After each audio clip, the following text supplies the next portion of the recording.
Okay, it's time to go. Let me get everything together. Oh my God, do. This is some very, very sad news. How y'all doing out there? Thank y'all for tuning in to Docz Daily, where you get your daily news from your boy Sean Blazy. Today we're going to be talking about what's going on with the Black Lives Matter movement.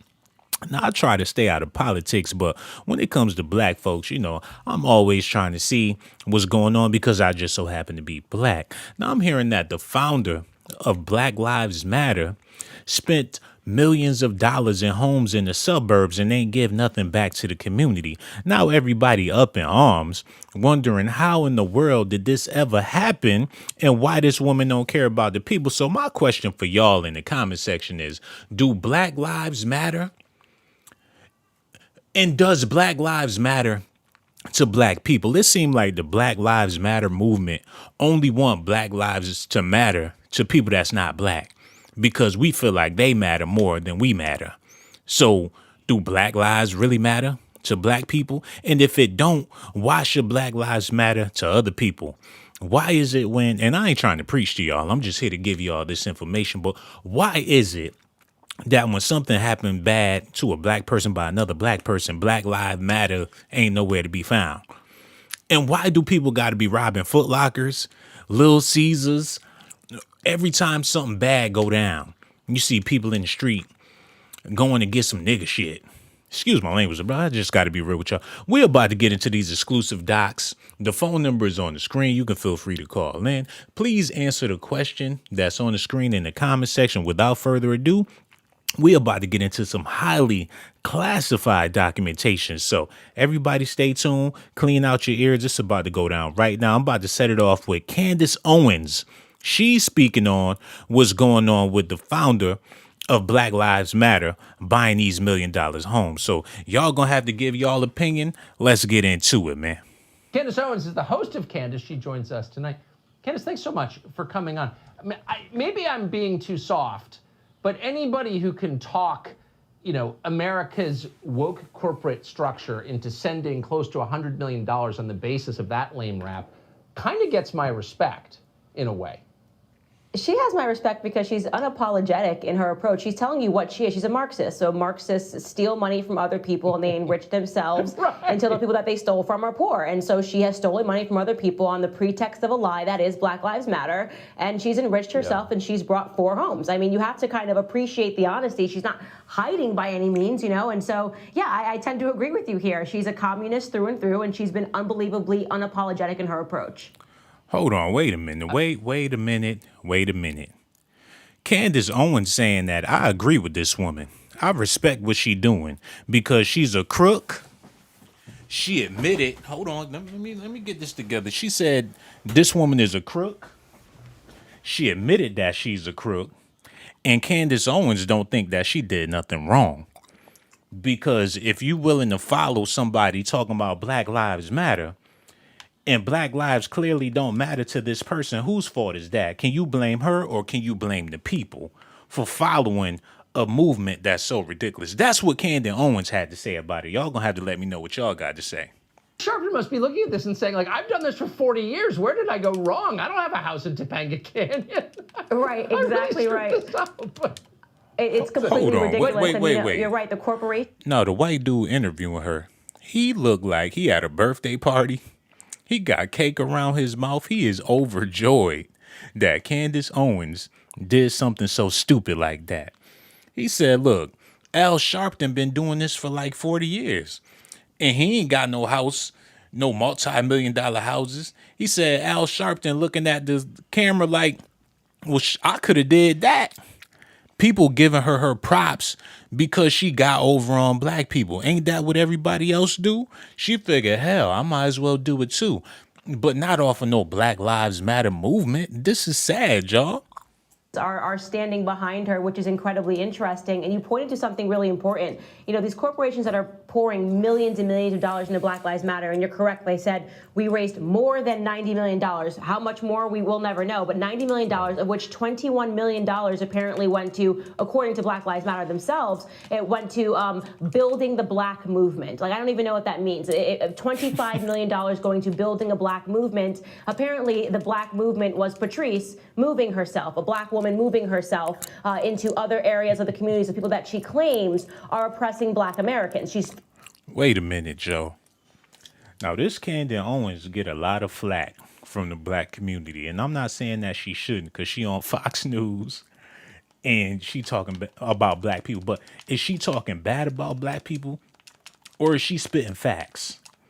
Because people raised up millions of dollars for the black movement, and Candace Owens is saying the black movement must have meant for this founder to move herself out of a black community. Now, they got every right to talk bad about this woman. But in all honesty, all our black leaders of today, well, so-called black leaders or whatever you want to call them, they not doing nothing for no communities. They pulling up with snakeskin shoes, Bentleys, Escalades. I'm talking about Brother Polite, Wesley Muhammad. All these quote-unquote black leaders is doing phenomenal, but not once do they ever do something for the community. So what's the point even following these people, man? That's what we here to talk about, man. Do black lives really matter at the end of the day? Because it's hard to see that it do when it comes to these leaders out here. So Candace Owens, she talking some real stuff right now. Not that I agree with her, but I must admit, she talking some real stuff. Of white people. White people are so bad. Well, why doesn't she want to live amongst black people? Why is she choosing to move herself into an all-white neighborhood? These are important questions. Yeah, I think they are. It's not. It's Topanga Hold on. Canyon, Wait not a minute. Riverside Wait. I got to elaborate on that too. She's saying, if black lives really matter, why don't you even want to live with black people? You buying multi-million-dollar homes way out in Calabasas in these exclusive neighborhoods. Don't you know she could have bought a bunch of property right there in the hood? She could have got the biggest house in the ghetto, fixed it up in a bunch. She could have bought a whole street.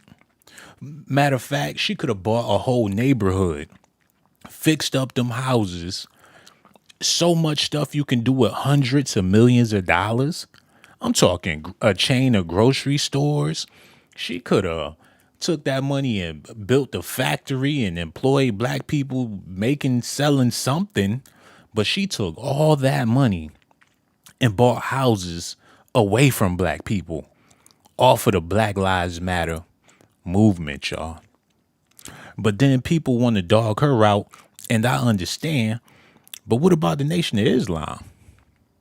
You know, they got brothers in their organization, but we ain't got no Nation of Islam communities, and they've been around for like 100 years. But that's Negro here nor there. Candace Owens, I hear you. Let me backtrack a little bit. And don't think I'm whatever she is, a communist, a conservative. I don't even know what none of that stuff is. This resonates with me because it's talking about the Black Lives Matter. And I always thought Black Lives Matter was ridiculous. You know, of course, everybody life matter. You know, that's not the point. But to be screaming Black Lives Matter, that's like telling white people, love me, hug me. Look, we got to love and hug ourselves before anybody else can do it. And this is a clear example of why the Black Lives Matter movement was some foolishness to begin with. This woman don't even believe it. Hey, look, I'm just the messenger. You know what I'm saying? Y'all going to have to make up y'all mind and decide what y'all think about it. You heard? Well, why doesn't she want to live amongst black people? Why is she choosing to move herself into an all-white neighborhood? These are important questions. Yeah, I think they are. It's not. It's Topanga Canyon, not Riverside County. Really quickly, the looting that we're seeing in Minneapolis was just reflexive. This police shooting does sound like it raises questions about the competence of the police officer and what's going on with the Minneapolis Police Department. Maybe they've lowered the standards. Maybe there aren't, enough cops. Who knows? We should find out, I think. But looting in immediate response to that, why would we put up with that? We shouldn't put up with that, but the reason why we do is because the Democrats see some advantage in this, right? So right now you have a bunch of criminals that love Black Lives Matter as an organization. They love when a black person dies, and we don't know what the reasons are. We don't know what happened, but it signals to them that they are now allowed to run into the streets and grab whatever they want, whether it's from Target, whether it's from Walmart. And what's remarkable also is that these corporations are standing behind Black Lives Matter, right? They're pouring money into these corporations. And I remember most notably during the George Floyd riots, Target even came out and said, we don't even care that we were rioted and looted because we just stand with Black Lives Matter. That's not a normal thing for a corporate. You know what, man? I'm starting to see this for what it really is, man. And I hate to say this because, I love my people, but this Black Lives Matter just some nigga shit. Okay, somebody get killed. People running in grocery stores and Foot Lockers and stealing. That's the most selfish thing you can do when you think about it, because it ain't about you at that moment. It's about us. But just by the rioting and looting, just go to show that everybody for self. It ain't about no unity. It's not about a movement or organization. It's every man for their damn self. I'm about to go get me some sneakers. I'm about to get me some t-shirts or some Gucci. I'm about to go get me some food. Is every man for theyself. And that's the reason why we keep losing in society. And it's manifested with these damn writing. Oh, so-and-so got killed. Send your condolences to that person's family. Everybody meet up at the hospital. This man in the hospital on a deathbed, and these fools at Foot Locker trying to get some Jordans. Even when the celebrity DMX, when he had a stroke, everybody was at the hospital. But if DMX would have got shot by a cop, everybody would have been at the mall, rioting and stealing and shoot. Look, man, it's sad business to where everybody for themselves like that. And the head of the organization is buying $1 million homes. That's because ain't no unity. And the organization ain't got nothing to do with no unity. It should be Black Lives Matter to black people. Forget if it mattered to anybody else. Black lives don't have to matter to a non-black person. We need to be getting on each other. Like, we need to stop the foolishness. We need to come together. But we on that, what you call it, integration. We just want to be accepted by everybody else. But how is other people going to accept us when we don't even accept ourselves? Look at Candace Owens sitting up there. She ain't got no pride or nothing like that. And stuff like this help her to, justify the reason why she feel the way she feel about herself and the way she feel about her people. But me, I feel like it's a whole lot of good people out there. But it's a lot of us that's just concerned about doing stuff for ourselves, man. And I get it. You can't really depend and rely on nobody else in this world. I got family. I can't even call them if I need some help or whatever the case is, man. Like, you have to be independent, but it shouldn't have to be that way. We need to get to a point to where, and I ain't preaching to y'all, but Candace Owens, she got a point today. She's speaking a lot of facts. I need y'all to listen to what she's saying before you judge her because she's Candace Owens and all that. Listen to what this woman got to say, man, and stop being biased. And I'm going to help you understand what this woman is saying. Listen, y'all. See some advantage in this, right? So right now you have a bunch of criminals that love Black Lives Matter as an organization. They love when a black person dies, and we don't know what the reasons are. We don't know what happened, but it signals to them that they are now allowed to run into the streets and grab whatever they want, whether it's from Target, whether it's from Walmart. And what's remarkable also is that these corporations are standing behind Black Lives Matter, right? They're pouring money. Yo, I believe that. I really do believe that. I think it's a lot of people that's sitting around waiting for something to go down so they can go out there and steal some stuff. They rubbing their hands together like Birdman. Like, yo, as soon as somebody gets shot by a cop, I'm going to get me some new J's. Man, I ain't got no money to buy no new outfit, but man, I've been thinking about these shoes and I'm trying to get dressed up, man. I ain't got no money like that, but I'm going to go get something so I can look like I got some money. And if that's not the case, why would they be out there like, and people got mad at Trina for calling people animals and all that. But if that's how you acting, that's how you act. It's nothing liberated. Even protesting, I don't see how that justify anything. You out there protesting, but after the protest, everybody get up and go to McDonald's. The drive-through line be packed. If anything, you need to be protesting with your money instead of sitting up there, running up in stores and doing all that foolishness, man. Let me just continue on with the news because I'm not trying to give my personal opinion too much because this video is more about what y'all think about the situation. But look, man, if I came up on $90 million, honestly, I would look for the blackest neighborhood and try to buy the best house in that neighborhood, man. And it's plenty of black neighborhoods that's not ran down. You go to Georgia, there's plenty of black communities that got, working class black folks doing well. I would love to live amongst my people, you know what I'm saying? And ain't nothing wrong with living with other people, but if they don't want you there, why would you want to be there? This woman with the founder of Black Lives Matter, and she don't want to live with no black people, man.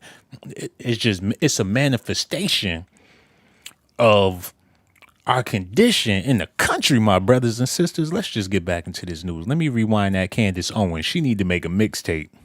So is that these corporations are standing behind Black Lives Matter, right? They're pouring money into these corporations. And I remember most notably during the George Floyd riots, Target even came out and said, we don't even care that we were rioted and looted because we just stand with Black Lives Matter. That's not a normal thing for a corporation to do when it's losing money. So that means that a corporation must be getting something else, right? What is it? What are they investing in when they invest in the lie that is Black Lives Matter? What is the return? I think Josh Hawley alluded to it in the previous segment, and I think you're onto something when you say that the corporations seek to control this country. They're willing to give up money. They're willing to let their stores be rioted and looted because they see something bigger that they're gaining from these riots and these lootings and these lies. And that is control over this country. It's power and it's sinister and it's sick.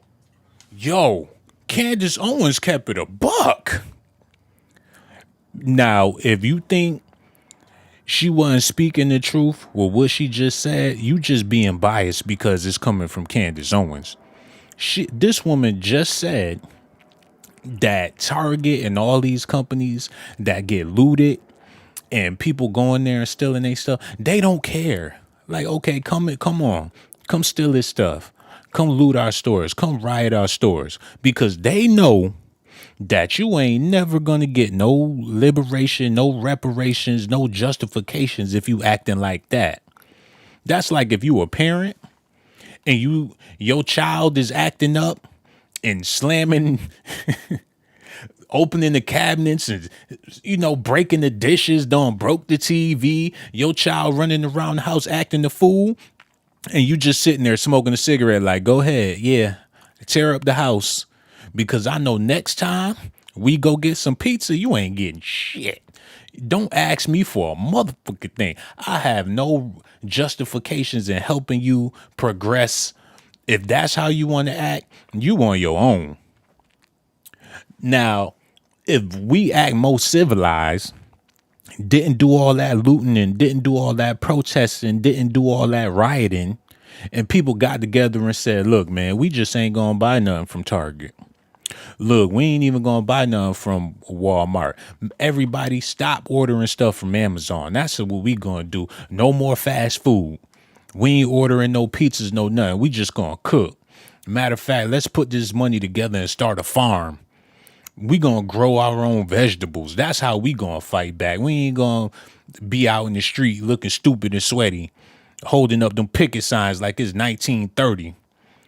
We just gonna hit them in the pockets.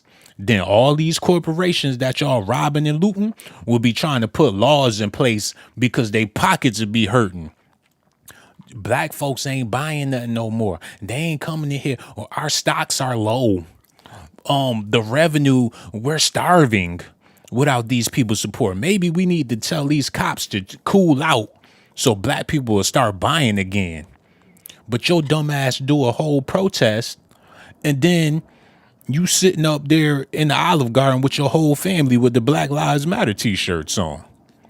So why the fuck? And then you robbing and stealing from us? We gonna do stuff to make it even harder for you. Since you want to make it hard for us, we gonna make it harder for y'all. But at the same time, they talking about, oh, we stand by this, we support this, yeah, so they could kick you in the ass when the opportunity come along, man. We not done with this information, man. I'm just getting started. Y'all sit down, hold on to your tookish, cause I'm over here getting some more information for y'all. My man, what's his name? Anthony Brian Logan has something to say about it. Now, I ain't no fan of this dude. He a black dude with a Confederate flag and everything. But sometimes you gotta listen to these dudes. You know, you gotta try to read between the lines. Even if it's somebody that you don't like, you can find something in there that have some good information. Like, even if you're not a Christian, you can still find some good information in the Bible. You know what I'm saying? You got to be willing to listen. So I'm about to see what this dude talking about. Call him a sellout. We just gonna read between the lines. I'm gonna break it down for y'all. Hit that like button, subscribe to the channel. Here we go, man. Today's video is brought to you by ablmerch.com. Grab all the latest hot merchandise over there, including the 1776 hats, t-shirts, stickers, mugs, and more through the link in the description box below. All right, come on with it, bro. Bring it on, man. How's everybody doing? My name is Anthony Brian Logan, and today we got to talk about one of the founders of Black Lives Matter, Patrisse Cullors. I'll talk about that name kind in a minute.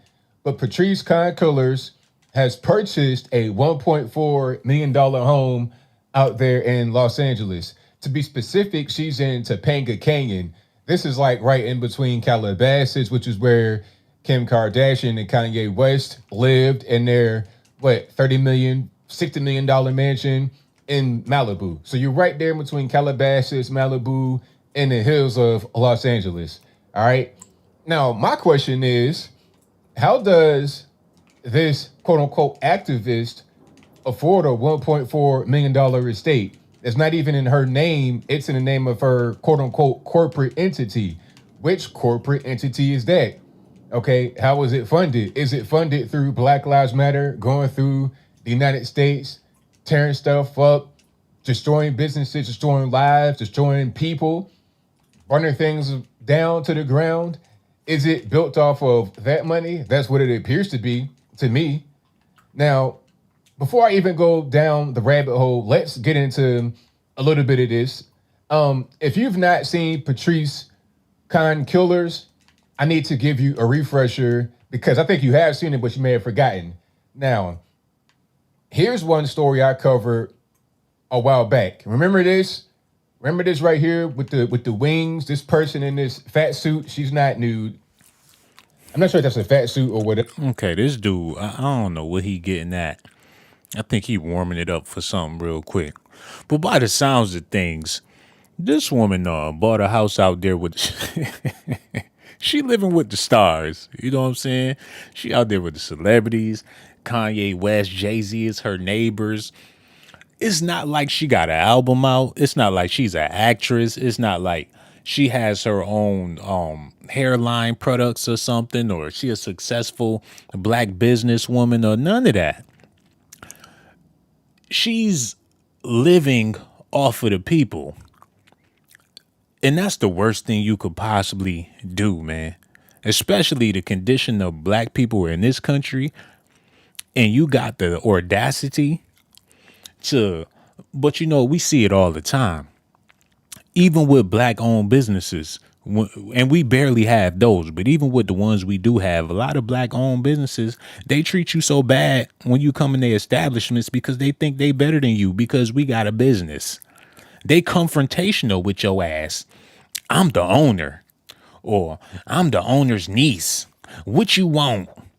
You go in the soul food restaurant, you ain't getting no love. What you want? We ain't got that. We ain't got that. Okay, well, this all we got. And then you let a white person come up in there. Yes, sir, I got the baked beans, the mashed potatoes.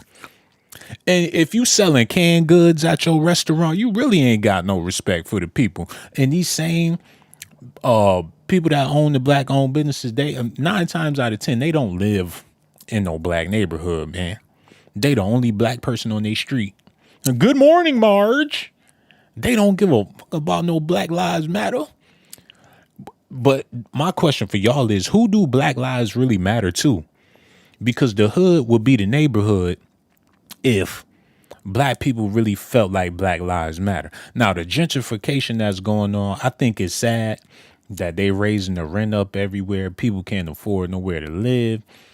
People, I don't know where people gonna go, because it seems like all these neighborhoods, people coming in and buying up the real estate and stuff. But can you really blame them for coming in and buying up the real estate? It ain't like the Black community is doing anything with the neighborhood.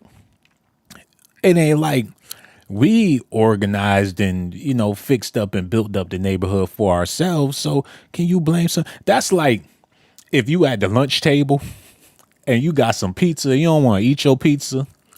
You looking at other people's food and somebody like, hey, you gonna eat that? You gonna eat your cookie? Cause it's sitting there. You gonna drink that milk? Cause it's getting warm. Can you blame somebody for coming to get something that's supposed to be yours and you acting like you don't want it? So this gentrification is sad, but on the other hand, I really can't blame them, because it ain't like we was doing nothing with our own neighborhoods. But if it was our neighborhoods to begin with, but that's Negro here nor there. Let me get back to what this brother talking about. But anyway, she's not new. She has some kind of suit covering her body with these really strange wings, and just like it appears to be bodies of dead people or just decay and ruin. Now that I look at it, this looks like, matter of fact, let's go. This looks like the ruins of a building, like an actual structure. Nigga, get to what you trying to talk about, man. What is he talking about? Person right here who Hold on, wait a minute. Pause this show. This woman, the founder of the Black Lives Matter movement, is a lesbian? Look, ain't nothing wrong with that. And shout out to the LGBTQ community. I ain't got nothing but love for y'all.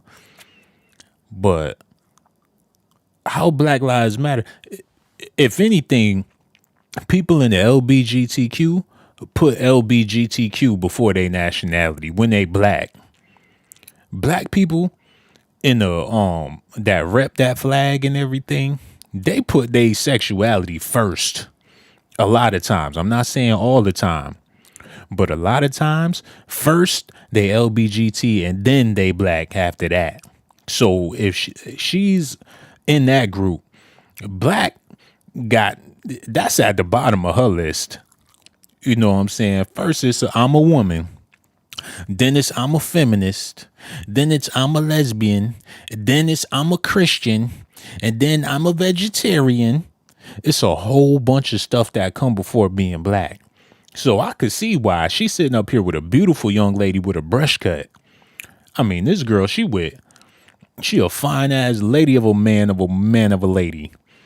And they together hugged up and everything. So, hold on. Mother Teresa said her wife is white. Are you serious? The founder of the Black Lives Matter movement is with got a white wife? Man, look, let's continue on with this. This is sad, yo. Lacan. So I think that's where the name comes from. Your name was Patrisse Cullors. Now it's Patrisse Cullors. Kind of strange, but whatever. So this is her gender non-conforming spouse, bride, husband. I'm not really sure what to call this person. I don't want to get anybody. This man said husband. Oh my God. Husband? This woman got a whole wife. Black Lives Matter. Nigga. No, it don't. Not to you. But ain't nobody catch that. Offender or trigger at butthurt are using the wrong pronouns. I don't want to say zir, zim, someone who got the keys to the Bema. I don't want to say that. So I'll just say Janaya. Janaya Khan is Patrisse's spouse. And I think they will live in this Los Angeles home together. Now, here is a quick little picture of the estate. I guess you would call it that. Not really a compound. It's kind of modest, 1.4. That's light work in LA. It's light work because really, to be fair, a little bit, before I get a little bit deeper, LA is a ridiculously priced market for real estate. All right. You might be able to find a bando for $800,000, meaning an abandoned home. You might be able to find a bando for $800,000, depending upon where it is. Okay, and you might need to put 800,000 of work into it to make it sellable. And if you can sell it for like 2.2, 2.3, you're doing good.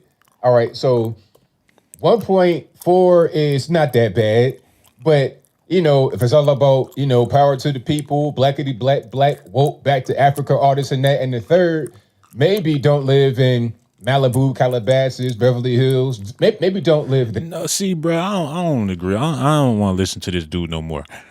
Because you could live somewhere depending on how you got the money. That's the whole point of it. Now, if she was a businesswoman and just so happened to be the founder of Black Lives Matter, but she got her other stuff going on and she bought her whatever she want to buy, that's her business. You can't fault her for being a businesswoman. But if she came up off the movement, which is supposed to be a nonprofit organization to give back to the people, that's where she wrong. You know what I'm saying? That's where she messed up. And look, man, y'all need to be more careful about who y'all be following. And that goes for everybody, not just her. It has nothing to do with her being a woman. It ain't got nothing to do with her being a lesbian. But y'all be following after people that don't need to be followed after. Y'all be looking up to people that admit that they drug addicts. Like, why would you follow a crackhead? Why is you a fan of people that's self-destructive or that's bragging about destroying your neighborhood? What make her any different from Jay-Z? All he rapped about was selling coke and selling dope to the black community, and people praise him like he a god for it. Can you really blame the people at the top, or can you blame the people at the bottom for condoning the BS, man? Like, we need to, it's cool to look at her and judge this lady and criticize this lady and all that, but we need to be looking at ourselves in the mirror like, okay, what's going on with us, man?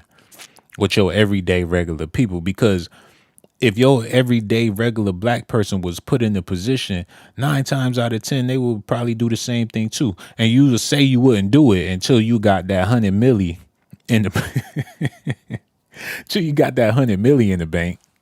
You're like, oh, if I had the money, I would give to the kids. I would give back to the black community. Until you got that bread, you come out looking like Missy Elliott with a bag on, with $1 million glasses and all that foolishness. But hey, that's Negro here nor there. Let me see what my homie right here got to say about the situation. Matter of fact, I'm gonna see what the news talking about. Cause that other dude, he was just running his goddamn mouth. He sound like a damn lawnmower talking. All right, here we go. Let's see what they got to say. One of the leaders of the Black Lives Matter organization, who calls herself a trained Marxist, is now being called a fraud after property records showed Patrisse Cullors shelled out millions of dollars on 4 luxury homes, one of them in Los Angeles' exclusive 88% white Topanga Canyon. This, as the Associated Press reports, Black Lives Matter took in some $90 million in donations last year. Now remember, this is the organization. The movement with people in the streets, they're not getting rained down on by cash. Now other people in the organization want an investigation into the group's finances. The head of the New York chapter of BLM.org also wants a close look at Cullors' personal finances, saying a self-professed socialist. Wait a minute, Joe. How run down do an organization have to be to where when somebody come up on some shit, niggas looking like, like, what you doing with that? Like, we all supposed to be in the struggle together. So-and-so got a new car. What? And I'm standing at the bus stop? Oh, we gonna see about this here. Oh, you got some rims and things? Okay. Where you get that money from? She stuttering out. Well, I know. You don't sold us out to the white man. Heard you up there eating shrimp, mashed potato. Somebody said you had some juice instead of Kool-Aid. They said she up there in a big old house, got a backyard and a front yard. I can't even see out my window. Me neither. Where she get that money from? Yo, we need to do better, man. Because if you buy a new pair of drawers, oh my God. You ain't got no holes in your panties? Oh, hell no. You don't sold out the peoples. This is bad, man. We need to do better, man. We gotta, forget these leaders. Forget these organizations, man. Individually, we gotta make up our minds and say, you know what, man, I need to be more careful with my spending because people always hollering about how they ain't got no money. You got money, but every time you get money, you feel like you need stuff that you really don't need like that. You like, man, and I understand, especially when you work hard, you feel like you gotta treat yourself. You deserve something. You don't put in 40 hours and you got enough money to get you something nice. You finally got the bread to do something besides pay your bills. That's why people be out here buying all this foolishness. Now, people of other nationalities, I dare to say that they got more sense because they realize that other stuff don't even matter. Material things don't even matter like that. And when you have the mind state that material things don't matter, eventually you're going to be in the position to get some material things if you want to. Shout out to all my white boys wearing Skechers, man. All the multi-millionaires with some ponies on because they don't give a damn about their shoes. All my millionaires out there wearing Wranglers. All my millionaires that shopping at Walmart to get their clothes. That don't care about no Gucci or no Fendi or no foolishness, man. And when you stop caring about that shit, before you know it, you look in the bank account like, damn, I think I'm rich. You be like, I got how much money in the bank? Because I don't give a damn about no Louis Vuitton. So it's like we so messed up. How are we gonna organize when we individually stuck on the boo-boo, man? This hip-hop music gotta go. These freaking stupid ass movies, these Zane books, them Sister Soldier books, all that gotta go, man. We got to do better. Yo, hit them like button, subscribe to the channel. We about to get back into the news. Don't think I'm preaching to y'all. Like I told y'all, I'm just here to give y'all them hot documentations, y'all. Listen at this though. Should ask how much of their own money is going to charitable causes. Oh, this is interesting. Pete Hegseth. You know what? She's actually a very well-trained Marxist. It's because she's a member of the bourgeoisie. She controls the means of production. It's the proletariat, the masses that get to enjoy the fruits of Marxism. Like all those local chapters of Black Lives Matter that are having to do GoFundMe pages because they've never seen any of the money from the central machine, which is raised up to $90 million and growing. So this doesn't surprise me at all. She got the ability to have access to cash and wealth. Because through a movement which has metamorphosized ever since, and she's being called out for it. And hopefully there is an investigation. We don't know where she got the money and how she earned it, and maybe she turned into a capitalist. But those Marxists have a way of enriching themselves when they're at the top. Yo, you know what I like about this, man? Situations like this give white people a reason to be extra honest about how they really feel. A lot of times, and this ain't no disrespect to my white people out there, but in the media, because your everyday white people, they going to keep it funky, regardless of how you feel about it. But the white people in the media, they got to be on code because, they got superiors and stuff like that, and you don't want to say the wrong thing because you'll lose your job. You got to kind of stick to the script.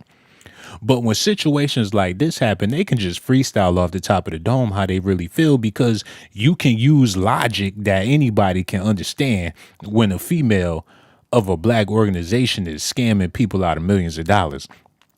This dude just said she's a narcissist and she's a part of the bourgeoisie class. So they understand there's different classes of black people.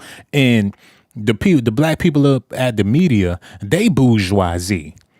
And just in case you don't know what that is, that's them uppity black folks that have their education and they, was raised up in a white neighborhood and they're all the way on board with the system and the program. Black people that got with the program a long time ago.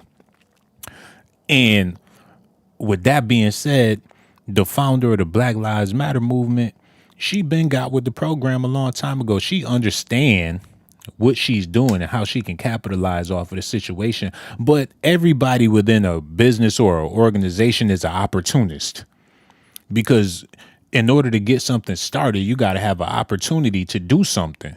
You know, black people getting killed, shot by the police.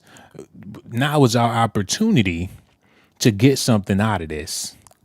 Everybody ain't gonna get something out of it, but we can get something out of it, or I can get something out of it. And that's any business. You move into a neighborhood and you like, look, they ain't got no juice bar. Okay, this is an opportunity to open up a juice bar. But that's something good.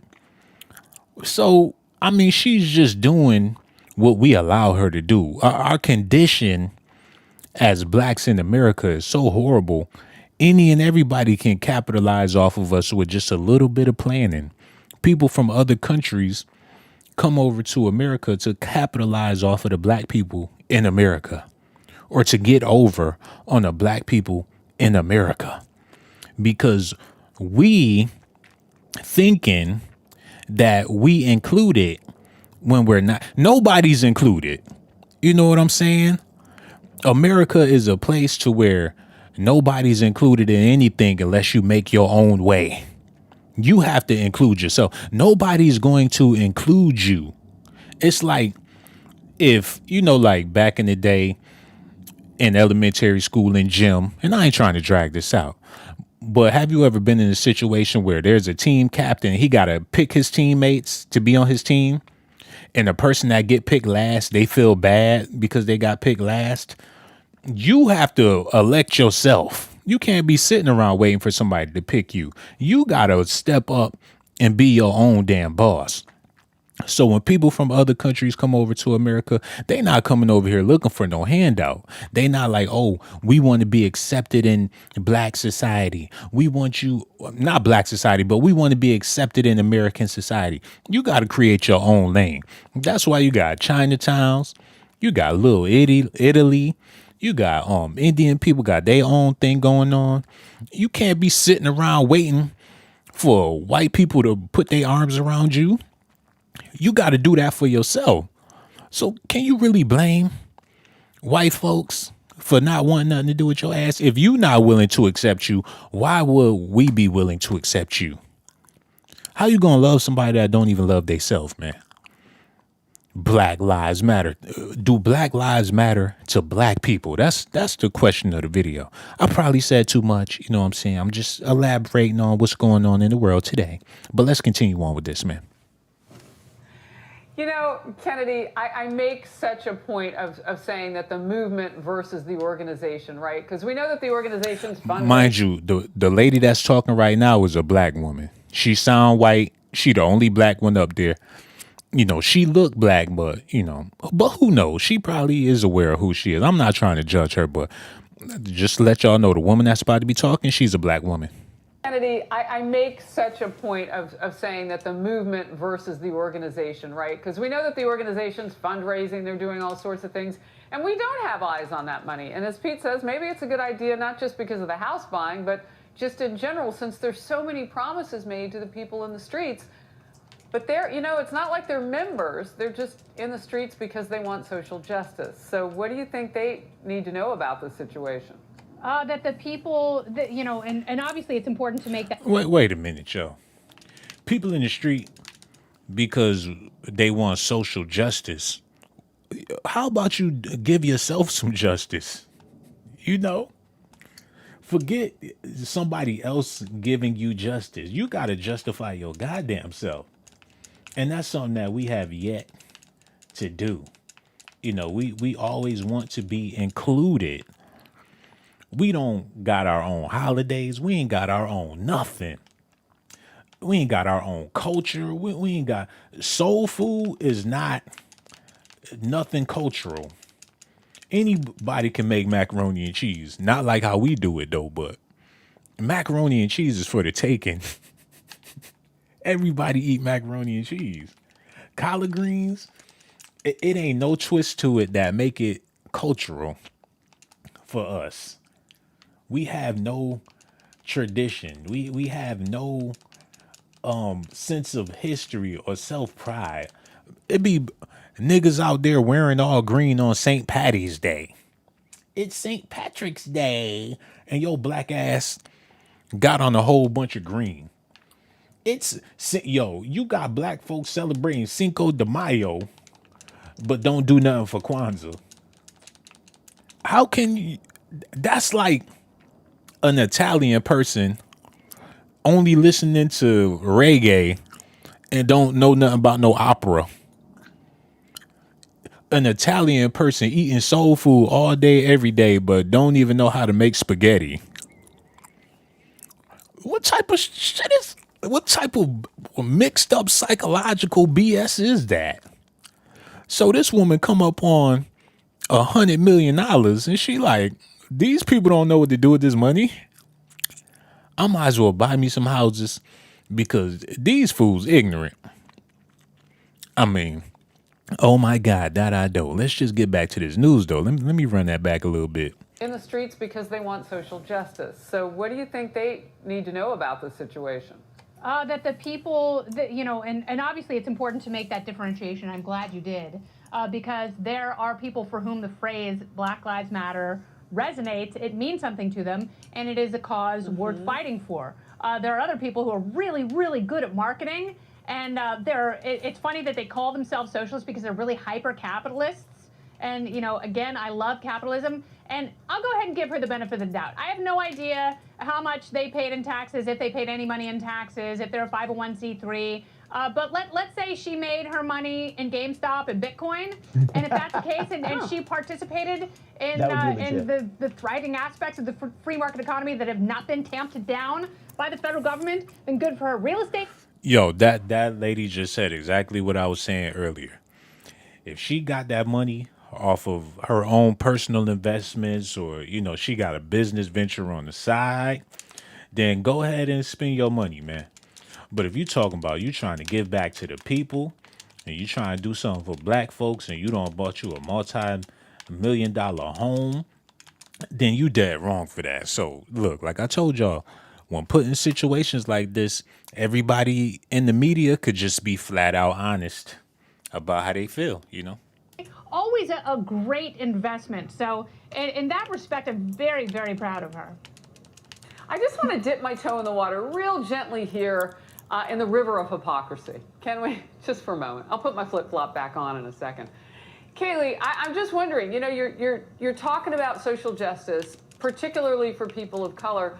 Why not take those funds that you've earned, maybe, Dogecoin, wherever she got rich, paid her taxes, did whatever, as Kennedy points out, we don't know.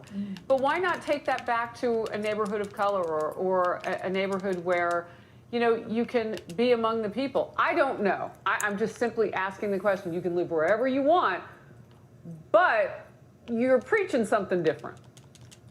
Yeah, one would think a self-proclaimed trained Marxist would do exactly what you just described, but she didn't. But look, to Kennedy's point, if she got these funds through a legitimate way, not through the BLM fundraising mechanism, good for her. Look, she came from public housing.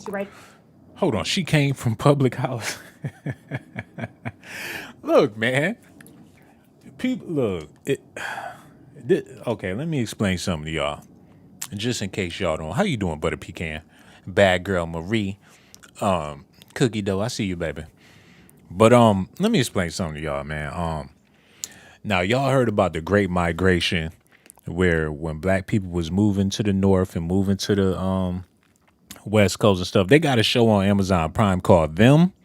I think y'all should check that out. But it was a white flight. When black people moved in, white people moved out.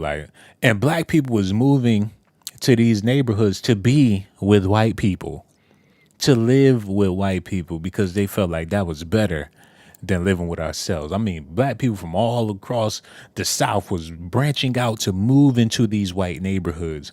And the white people like, oh, hell no. And me personally, I don't think it had nothing to do with being racist alone. But if you a group of people, you want to be amongst your own people. White people want to be with white people. You can't fault them for that. They white. They want to be with their people. just like everybody else want to be with their people. We the only people that don't want to be with our people. So they like, man, these niggas got this shit fucked up. I'm moving because this is our neighborhood. We family around here. We neighbors. You're white, I'm white. We want to be with each other. We don't want to be, and it's not just black people. But if a bunch of Asian people moved into white neighborhoods, they be looking at each other like, we ain't with this shit. This ain't China. Let's get the fuck out of here. Let's go. If they here, we gonna go. If some damn Mexicans or anybody moved into the white neighborhoods during that time, they would have been looking like, what the fuck? Everybody want to be up on under their nuts. They're like, man, let us. And I feel like anybody feel like that. Asian people, if it was a bunch of black people moving into an Asian neighborhood, they'd be looking at each other like, what the fuck is this? Why do you want to, don't you see that this is an Asian neighborhood? But black people just want to be included. We're here now. We ain't going nowhere. You burn a house down and do all like, you just couldn't get rid of us. So people left like, okay, we're going to go somewhere else. This the neighborhood y'all want. Y'all want to live here so bad, then you could have it. All this is y'all's. What happened to the neighborhoods, man? Gang banging. People freaking don't want to live. It turned into the slums. That's like when the white people left, it lost its value to us. I mean, I'm going to just continue. Y'all can elaborate and speak about it in the comment section. I don't want to go too deep. But for this woman to get all this money and not want to live amongst her own people, that's a traditional thing. This ain't just her. This is the common practice for black folks in America. Even when Africans come over to America, they got their own African communities, man. I was in Columbus, Ohio, and I went to go get some food from this store. It was an African neighborhood. Like, they was all from Africa. They had their grocery stores. They had restaurants and shit. They was just amongst other Africans. Even in my hometown, it's certain places you go to, be like, oh, that's where all them Africans live at. They done bought up their own buildings, own houses. They got their own stores. They just like, look, we African, so we want to we want to live amongst us because that's who we are. You know what I'm saying? Spanish people, a lot of times, well, they can kind of mix in anywhere, you know what I'm saying? But a lot of times, Spanish people want to live among Spanish people, too. My man said, or Black Wall Street. Bruh, that's a conversation we going to save for another video. The whole Black Wall Street situation, it's like, you damned if you do, you damned if you don't. But we going to continue on with the news because I ain't trying to go that deep. We trying to stick with this chick with the Black Lives Matter movement. You heard? Out in her book, she grew up in public housing. Her mom was a mom of four, worked 16-hour days, and their only grocery store was the 7-Eleven. She came from very humble beginnings and now has risen to great heights. So good for her, except this. That is the American dream, what we're describing, but she professes an ideology directly at odds with the American dream. Trained Marxist, but trained Marxists often do this. Bernie Sanders, a self-proclaimed Democrat socialist, makes millions and has 3 houses. Elizabeth Warren has a net worth of almost $8 million. So as we find with trained Marxist socialists and others, they often don't practice what they preach.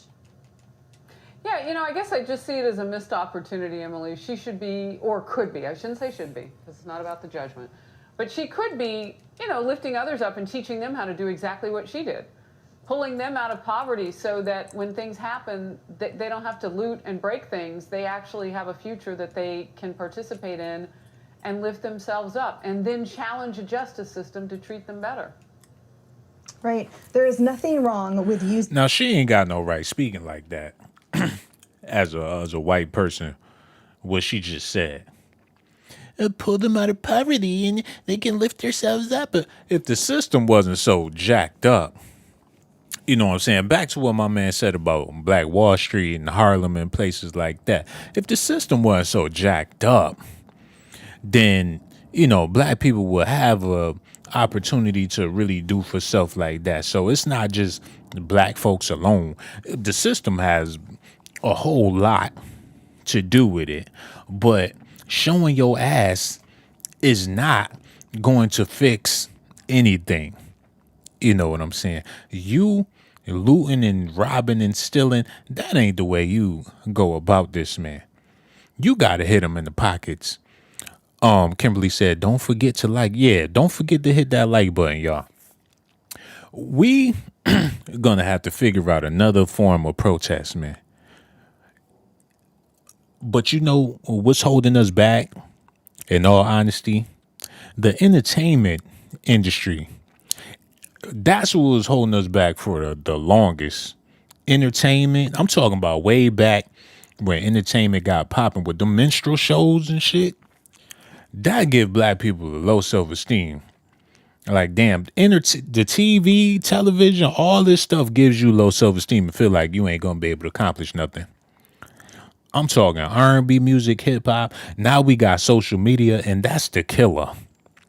Because everybody a goddamn fool. We never gonna, with TikTok and Instagram and everybody acting a plum ass, we don't have no confidence in each other no more. Unless you're trying to do a new jiggy dance or something like that. That's why we in a messed up position. It's this entertainment. If there was no TV and there was no radio and all we had to do was sit around and plot and organize, we would be in a better situation. But it's so much escapism to where people don't have to deal with reality if you don't want to. There's so many ways you can escape. So why you think people be on their phone 24 hours staring at that motherfucking screen? Because they trying to escape their reality, man. And it's easy to put a false reality or a false narrative out there because you don't never understand what's real or not. When the last time you just cut everything off? I'm talking to TV, computers, and just went to the park. Your mind wouldn't even know how to process nature at this point in time. Like we jacked up as a people, and the reason why it affect black people so bad is because we are natural people, just naturally. Like we supposed to be in tune with nature. That's where we get our power from. Take nature out of the equation, you fucked. We don't get no skin cancer or nothing like that. We could stand in the sun all day long, no complications. That's because nature is our power. But we not natural no more. And people make a big deal out of going natural. Our women ain't even natural. The men not natural. Ain't nothing natural about us. And that's why we ain't got no power, man. We got to get back to the nature of things. But that's going to be hard to do when all the food is processed, GMOs, clone food. Like, how you gonna be in tune with nature when your apples and shit that grow out of the trees ain't even real? Clone carrots, clone everything, not to mention the technology and stuff. That's where we fall off at. Other people thrive with this stuff. But this is where we fail, man. And the food we eat, other people of other nationalities could eat cheeseburgers, pasta all day, every day and don't get sick. We the only ones with heart disease and liver failure and all this stuff from the stuff we eating because that's not the food that's meant for us to eat. Do y'all understand what I got some oxtails in there. It smells so good. I'm over here talking shit. I'm worse than a Black Lives Matter founder. I'm talking about all this natural food. I promise y'all, I'm having oxtails with gravy, some rice, and some collard greens for dinner. And if I had some macaroni and cheese, I would eat that too. So I ain't gonna sit up here in front like I'm not a victim of it too. And I could say stuff about, oh, that's nigga this or nigga that. Look, I'm a nigga too because I'm a victim of the same mentality. I was raised up the same way. I'm a victim of all the stuff that's wrong with the black community. So I ain't no better, but I do understand that we definitely got some issues, you know what I'm saying? So let's just go ahead and get back into this news. Or hard-earned money to purchase large homes and whatever you want. Mm-hmm. What is difficult to stomach is either A, if that money was obtained fraudulently, and or B, if, as you pointed out, you are not in line with what you profess to what your ideology is. If her whole purpose is amplifying those of color, if her whole purpose is lifting up those communities, then what does this say? And I'd like to make 2 quick points. Number one, those investigations that are being called for by other Black Lives Matter leaders, if something is uncovered there in the way of fraud or corruption or any type of money mismanagement, I bet that you will hear nothing about it by the mainstream media, or it will be pinned on one scapegoat. And secondly, that for those who really care about that movement and who want to donate money to it, then I suggest they find local, transparent organizations that they know their dollars are actually going toward achieving equality and equity there, because I don't think this organization is it. You know what? Let me say this, man. When it comes to money, let's just say we all got reparations, right? Every black person got $1 million. That money ain't going to nothing black. It's not like we gonna spend it with each other. That money gonna go right back into the system. So if this woman took that 90 million or whatever and was giving it to black people, it would have been like throwing it in the goddamn toilet, because it would have went right back to Sears, Macy's, motherfucking Louis Vuitton, Gucci. It would have went right back to Walmart, Amazon. It would have not been circulated in no black community, because we ain't got no black community. So she bought a $90 million house with the money. We ain't in a position to really do nothing with no money besides give it back to wherever we got the money from. It's people working at Walmart right now, spend their whole paycheck at Walmart after they pay their bills. Look, you work, I don't know where you work, but if you work in the department stores, there's women that work at Rainbow or clothing stores, work there 7 days a week, pay their bills, and be buying shit from the place where they work at. So, money ain't even the cure at this point. People, look, money is not going to solve everything. Money is not going to help the mentality. Money is not going to stop the foolishness. Money is not going to stop the lust for material things, man.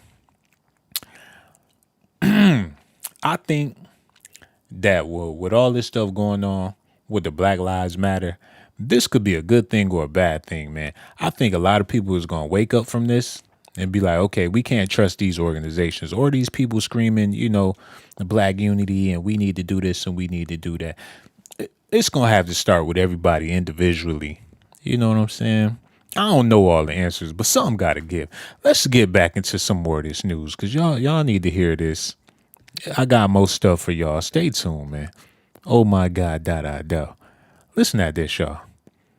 This lady breaks down her... No, I don't want to hear what she got to say. Hold on. Co-founder, sometimes you have to be bold and courageous with what you ask for. Okay, let's hear what this lady got to say. No, I'm going to find something more interesting. The movement has evolved.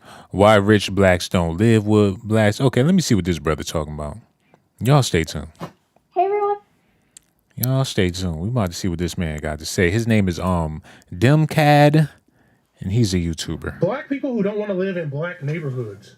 Patrisse Cullors, co-founder of the Black Lives Matter movement, right? And the story was interesting because apparently she bought a $1.4 million house in LA, about 15 minutes away from Malibu, in a pretty much predominantly white community. So here you have this person who's a part of Black Lives Matter, a founder, a co-founder, and she decides to live in a neighborhood with less than 2 or 3% black people, 88% white. I thought it was really fascinating because I see this a lot. One of the first things that black people do when they get money is move as far away from black people as humanly possible. Okay, I'm not saying every black person who gets money does that, because there are some good black neighborhoods, but this is a real thing. A lot of black people, as soon as they get some money, they move as far away from black people. They find the whitest neighborhoods. Doesn't matter what their politics are. Doesn't matter what their political ideology is. Or it doesn't matter if they're pro-black or pro-this or that. Doesn't matter. They could be celebrities. They could be athletes. They could be singers. They could be rappers or whatever. It doesn't matter. It seems like when black people get some money, they want to move into these white neighborhoods, and it's really interesting. You have this person who's playing a big part in Black Lives Matter, but she doesn't want to live around black people. So what does that really say about us? That as soon as we get some money, we want to move far away from black people as humanly possible. Here, I'm living in a white community, a very white community in rural Kentucky. I moved here because I wanted to find some type of work. I couldn't find it in the black community that I was in. Obviously, that community was a lot more dangerous as far as violence and crime, but that wasn't the reason why I left. That's the reason why a lot of black people leave black communities, because of the violence and the crime. But I left because I wanted to find a job somewhere. I was willing to go anywhere to find a job, and I had an offer here, so I came down here and I took advantage of the situation. I've been able to do pretty well in this area. So this nigga sitting up there with them ashy ass knuckles talking about this woman moving to a white neighborhood, and your silly ass don't move to a white neighborhood. The crime, that's because you soft. The crime and the murders, it sounds like a damn white person. Look, man, first of all, you gotta have some balls. I lived in the ghetto all my life. If it depends on how you carry yourself, you know what I'm saying? And plus, it's plenty of people that live dead smack in the ghetto, and you go in their house and it's like a whole nother world. Kids well-mannered. They got everything you could think of. They ain't wanting for nothing right there in the hood, and you wouldn't even know it. It all depends on how you carry yourself, man. If you ain't with that street criminal and all that BS, you ain't got to worry about all that. But if you want to be a gangster, whatever you want, it's out there for you. It's people that grandmothers, grandparents live dead smack in the hood, ain't never had no problems because how they carry themselves. And people gonna respect you depending on how you carry yourself. It's just that simple. People know who to mess with and who not to mess with or who not to be involved with. If you got the whole neighborhood at your house and they all coming over there to hang out and you get robbed, then that's on you. A lot of times when people get their houses broke into, hold on, we got a phone call, y'all. Cookie dough. Uh-oh, it's cookie dough, y'all. Hold on. Hello? Hi, Sean. I was calling to tell you, I'm glad you got a different topic today. Enjoying. No doubt. Yo, how you feel about this situation, Cookie Dough? The woman taking all that money and buying them $1 million houses. Do you feel like she was wrong for that, or do you feel like she did the right thing? Well, I don't know her situation, so I don't know exactly how she got the money. Like you said, she could have got it in a good way, you know? Well, by the sounds of it, she got it from the Black Lives Matter movement that raked up, hundreds of millions of dollars from donations from black people and other people to get the, movement going to do something for black people. And she took that money and spent it on multi-million-dollar homes. Wow. Well, the only thing I can say about that, that might be a bad situation, but I hope she come up in a really, really good way and use it for the good, good reason. Well, and hopefully she gets something out of it. Basically, that's what I'm saying. And she learn from it, and maybe she'll get back. I don't know. I don't really know her. I never heard of her. Okay, you said hopefully she come up and hopefully she gets something out of it. Well, apparently she came up and she definitely got some stuff out of it. Well, if she don't know how to keep it, she's not going to keep it anyway. That's what I'm saying. So it'll come back on her eventually. If she's not educated enough to know how to keep that, she's not going to keep it anyway. That's why a lot of people lose out on the things that they come up on because they're not educated. Same thing you're talking about. They're not using their money wisely. They spend it on unnecessary things, and they don't know how to educate themselves on how to keep it. Yo, that is true, because if she was educated on how to keep it, she wouldn't have went out there and bought them houses in the first place. Like, she had to know that somebody was going to catch on to her foolishness. Because where you get, now they doing a full investigation off of it. But if it's something to hurt the Black Lives Matter movement or to demolish it, she really not going to get no punishment for that. If anything, they going to reward her for that. Like, if that's how you get down, we got some other opportunities for you as well. They not about to put her in prison for stealing from the Black Lives Matter movement. You know what I'm saying? They not about to punish her for, doing something that's gonna undermine black people. So, I mean, it's a There got a win-win for lot her. of people who doing stuff that they not doing it in the right way, and they get away with it. But you got to leave that alone, and it's gonna work itself out eventually. If they not smart, and most of them ain't anyway, because that's who they give it to in the first place. They don't like to put the money in the hands of the ones who do know what to do with it, because they will come up. But That hopefully is it'll true. start changing. Yo, what do you think she should have did with the money? I mean, them hundreds of millions of dollars. What do you think she could have did to really help out the black community? She could have opened up some kind of educational facility in a neighborhood or something to help out the youth and teach them about finances or something. That's true. But the sad part is, man, I don't think people. Look, I know my people. A lot of us would be interested in that, but too many of us wouldn't even be interested in that. Yeah, You know what I I'm know saying? You got to find other ways. Get to the ones who do want to do it. Now, if she would have started a record label or something like that, they would have been all on board. Like, oh shit, Right. I'm signed to Black Lives Right. Matter. People would have And been. that's the thing. They got a lot of people who have platforms who not doing, what they supposed to do, but it's kind of hard. Like you say, that is kind of hard. Well, you want to get to as many people as you can to teach them, and it don't always work out that way because, like you say, you got too many people who benefiting off us doing foolishness. Exactly, man. It's sort of like you try to do something productive and they looking like, next thing you know, your crowd is over listening to some BS, some deaf comedy jam or some bullshit, and you trying to, uplift the people. It's like, it's hard to help people that really don't want to be helped. It's hard, but we got to keep on trying, though. It's the truth what you say, how they divide themselves in different neighborhoods. Because I see that here in Louisiana. No matter what you do, they divide themselves. They go over here in another part of the city, and the Chinese go over in another part of the city, and the Spanish, they go in another part of the city. But then you want to turn around and talk about unite. Right. The only time you want to unite is when you put some money in their pocket. But I don't. You want to get it too. You want to get part of it too. But I don't think that's a bad thing for people to want to live amongst their own people. I think that's just the way it's supposed to be. Bad, but then it is kind of strange when you go in their town, because I do sometime, and it be very awkward.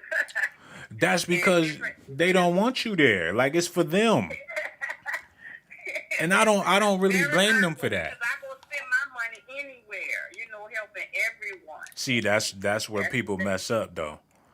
We should have our own neighborhood to spend our own money in, just like how they got. Like, I don't fault them for not wanting us in their neighborhoods, like, because we should have our own stuff and be like, you ain't never seen no Chinese family in no soul food restaurant or at no black barbershop, but they got their own.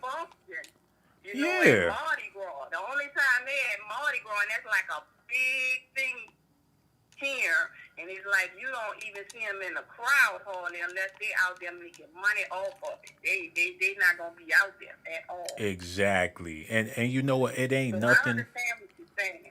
Yeah, ain't nothing wrong. We need to be like that. You know what I'm saying? Do our shopping in our neighborhoods. Go to our stores and our restaurants and stuff like that. Like, I don't like going to restaurants because I know I'm not welcome there. Like, this food is not, they feel like, damn, we got to share with these people, and we steadily lined up like and feel like we being done wrong because we not included. Like, we need our own shit. And but you know what? Before Dr. King, we had our own shit. We had our own communities and we was thriving. But this integration I think that's the most foolish thing. We want to send our kids to your schools, but we was getting a better education in our schools.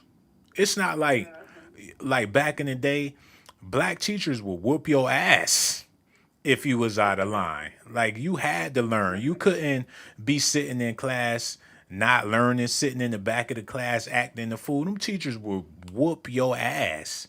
They said black people before integration was more educated than we are now because we was in our own schools. So that's where we met, always wanting to be included. That's our problem. We don't have to be included. We need our own shit, just like everybody else. They understand that. We the only people that don't understand that. And slavery, It's a gradual progression. It's a gradual progression, and eventually, they're getting it. I'm noticing a lot of people are starting to get into it more now, but I guess it's gonna take longer. But well, slavery wasn't that long ago. We gotta. Some blacks are doing it now, but as before, it wasn't like that. That wasn't the case. But I can tell it's changing for sure. Yeah, I feel like once we start treating each other better, then it'll be easier to do business with each other and support black business. Because I'll be wanting to support black businesses, but the service be so messed up and they treat you so bad to where you don't even want to, deal with the BS. It's like doing charity work, supporting the black business a lot of times, man. Not all of them, but a lot of I them. don't think I have a problem with that too much. I don't think I have too much of a problem with people acting funny in a business establishment too much. I don't get that too much here, but I guess because we have restaurants, a lot of restaurants, and there's a lot of business here, so they have to get on their A game here, because if they don't, no one will go there. Yeah, especially. Nobody will go to their business. But Louisiana got different classes of black folks. You know what I'm saying? You got your Creoles, you got your bourgeoisies, you got your, it's different classes of black people. You just can't treat everybody the goddamn same. But it's a lot of places to where you only got one class of black folks, and you could treat everybody the same. Yeah, I don't think we had that problem too much. We know how to spin on each other and put back to their businesses and stuff. We have a few restaurants out here that's well known. That they pack. Right. And that's a beautiful thing, man.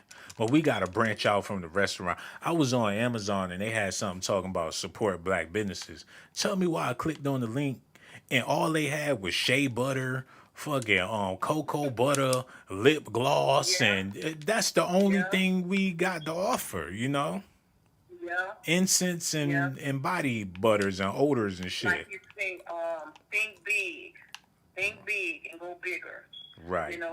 Think bigger than just those little products. That's real talk. Yo, Cookie Dough, you one of the greatest people in the world. Thank you so much for calling in. That really meant a lot to me. And on top of that, the phone number, and you can call back whenever you feel like it. So much love, Cookie Dough. All right, take care. No doubt. All right, Cookie. Yeah. Bye. Yeah.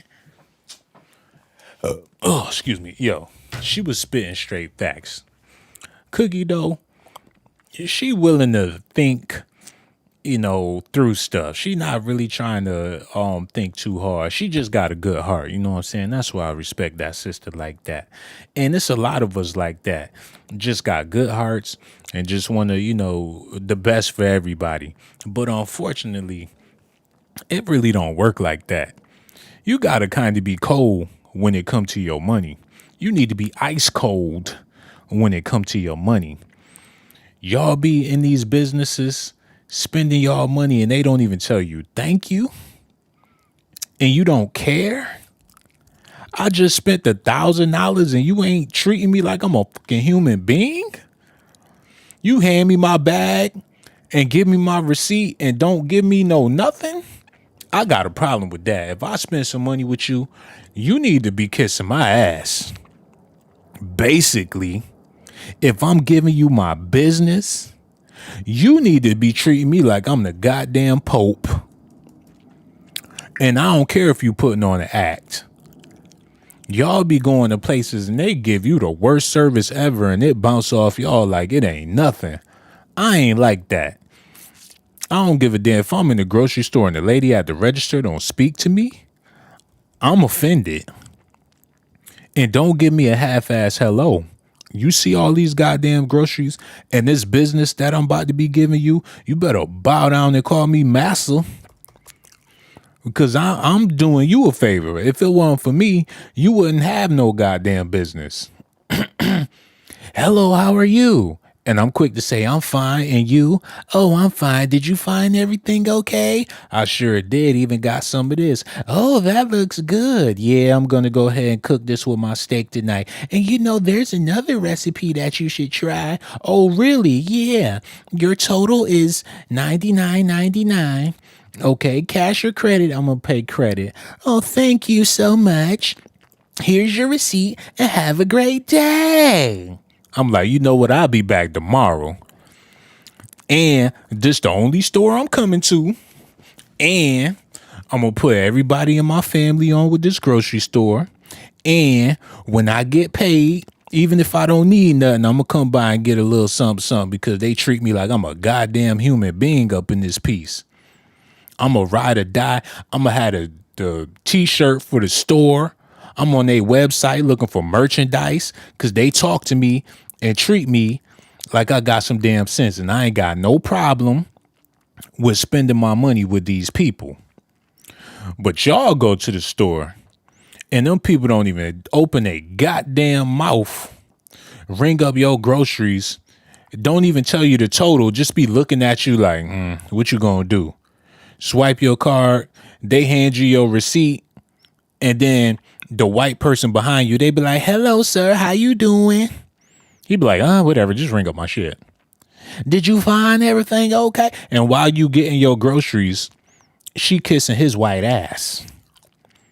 And you turn around and go back. Look, man, it couldn't be me, man. I'm a pit bull about that money.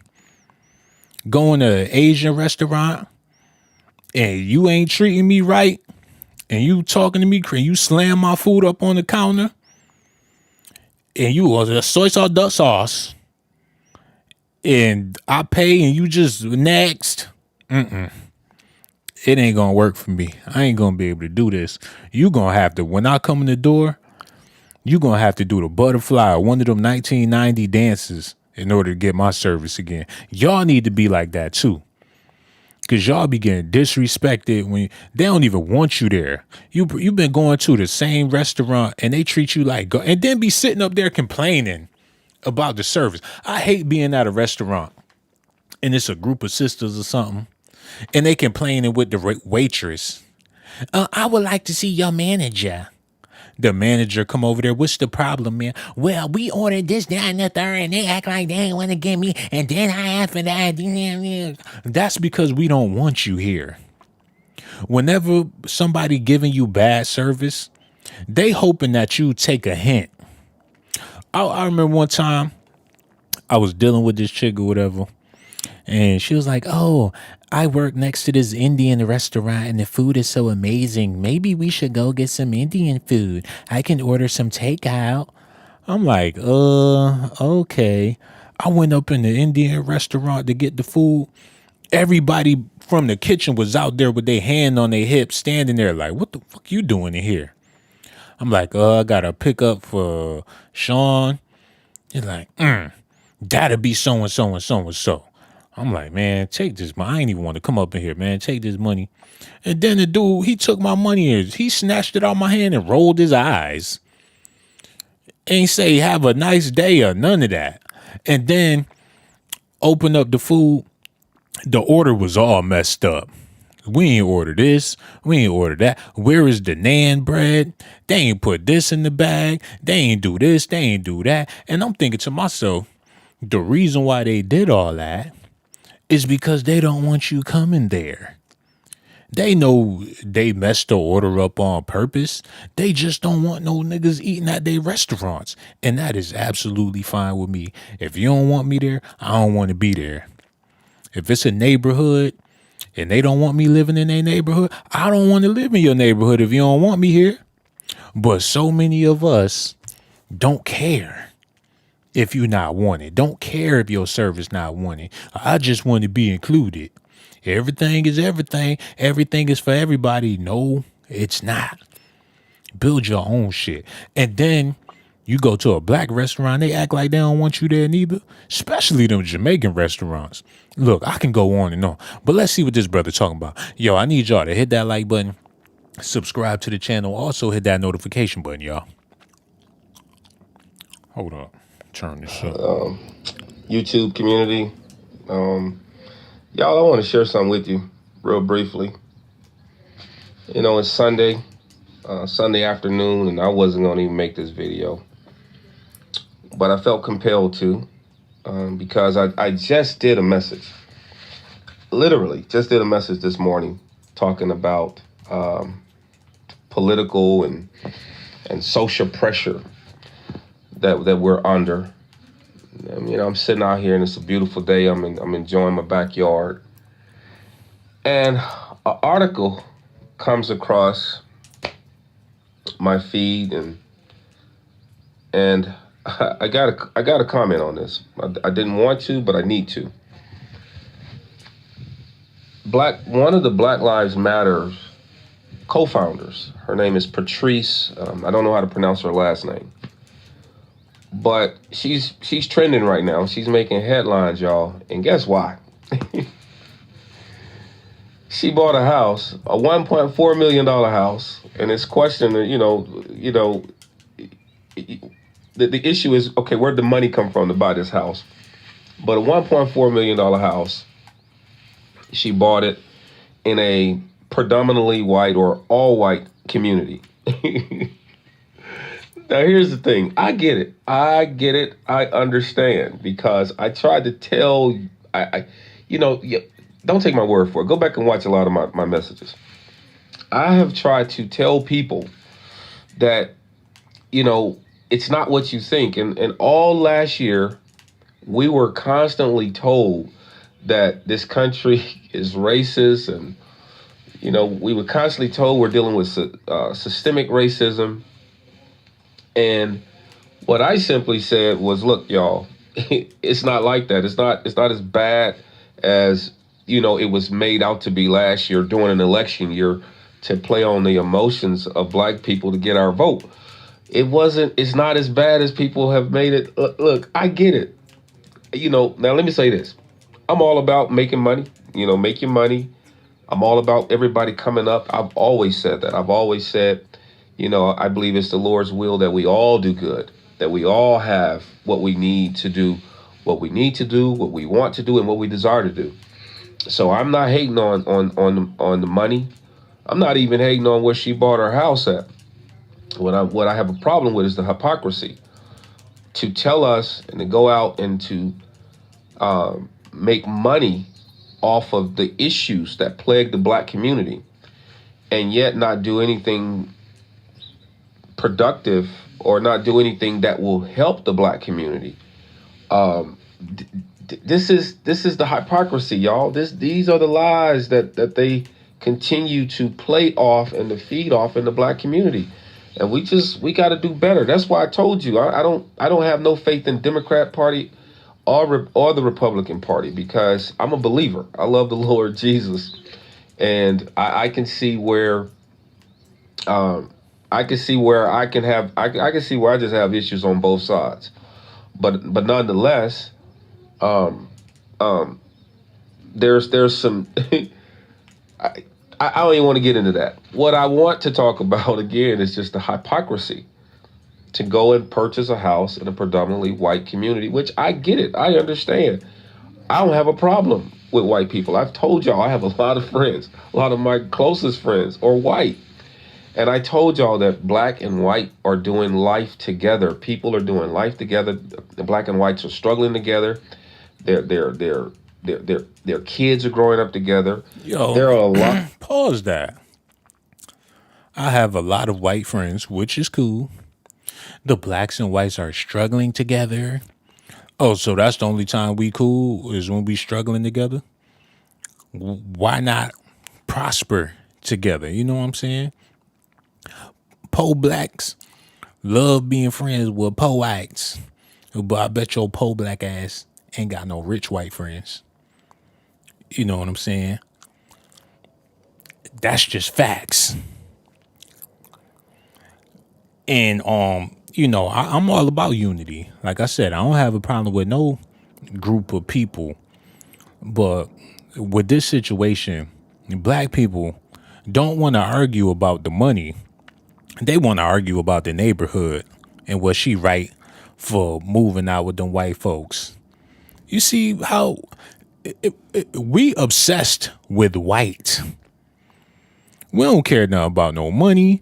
We don't care nothing about no justice. We don't care nothing about no. We the most colorist people in the world. Black people is colorist like a motherfucker. And white is right. Y'all starting to see this?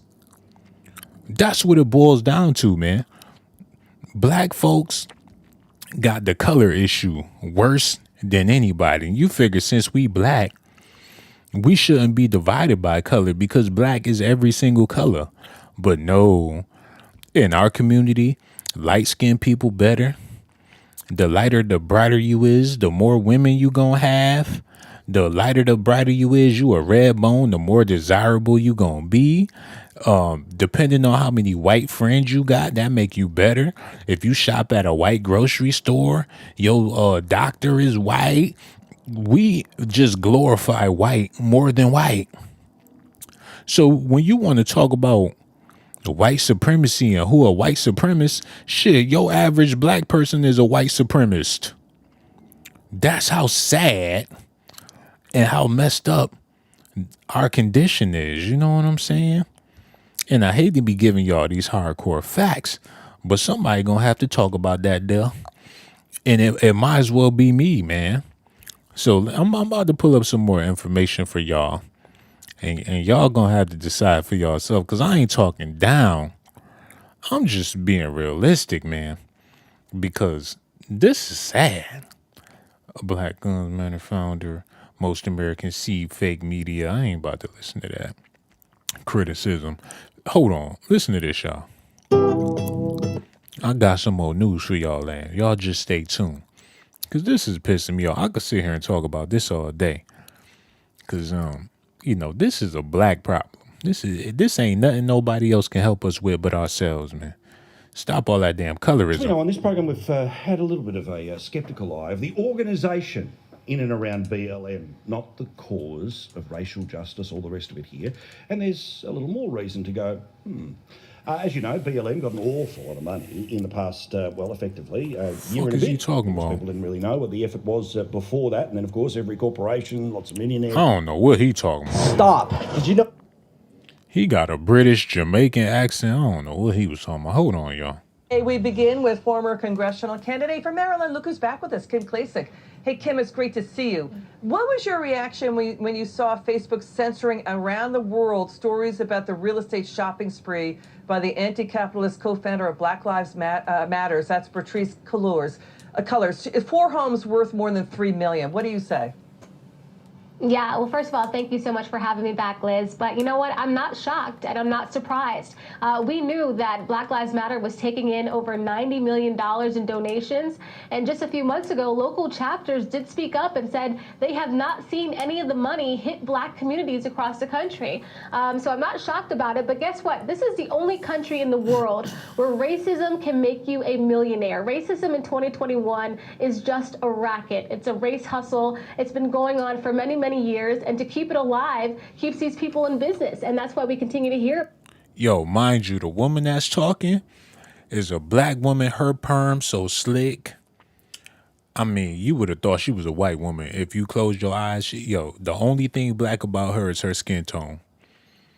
But she's speaking some facts, though. She like America, but then again, she not speaking no facts. America not the only country where you can get rich off of racism. Man, it's racism in every country in the world, man.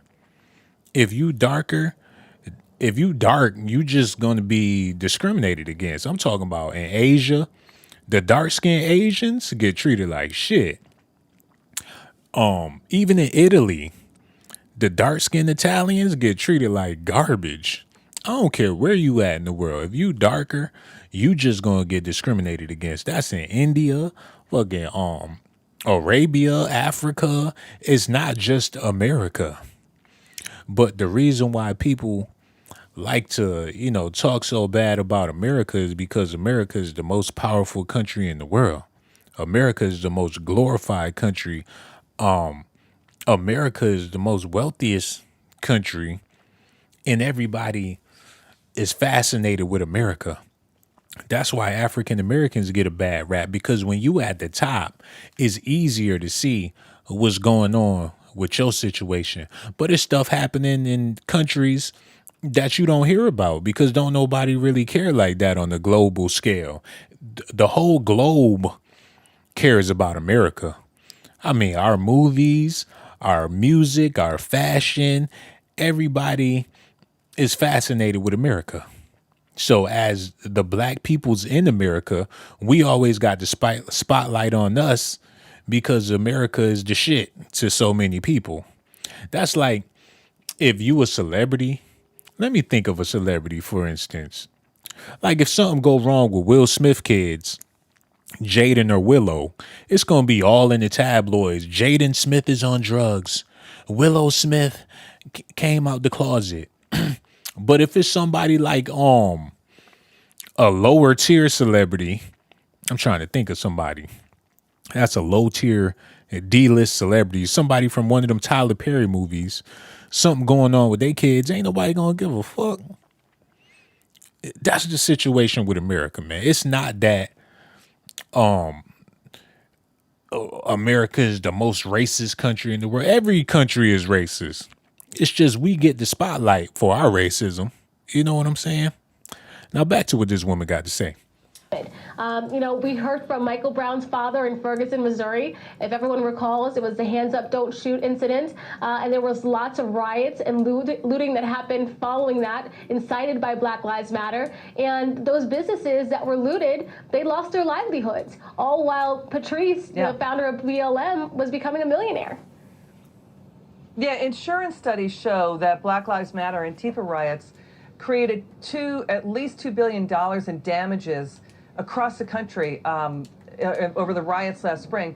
30 people dead in those riots. Now, Cullors out with new statements that she's saying she bought the 4 homes for more than $3 million, and saying that it does not run counter to her Marxist principles because her family uses them, but it's a community using them because we're not being facetious. Black Lives Matter's founding documents say it takes a community to raise a child. So, she's saying it's okay that, I have this real estate, my family's using them.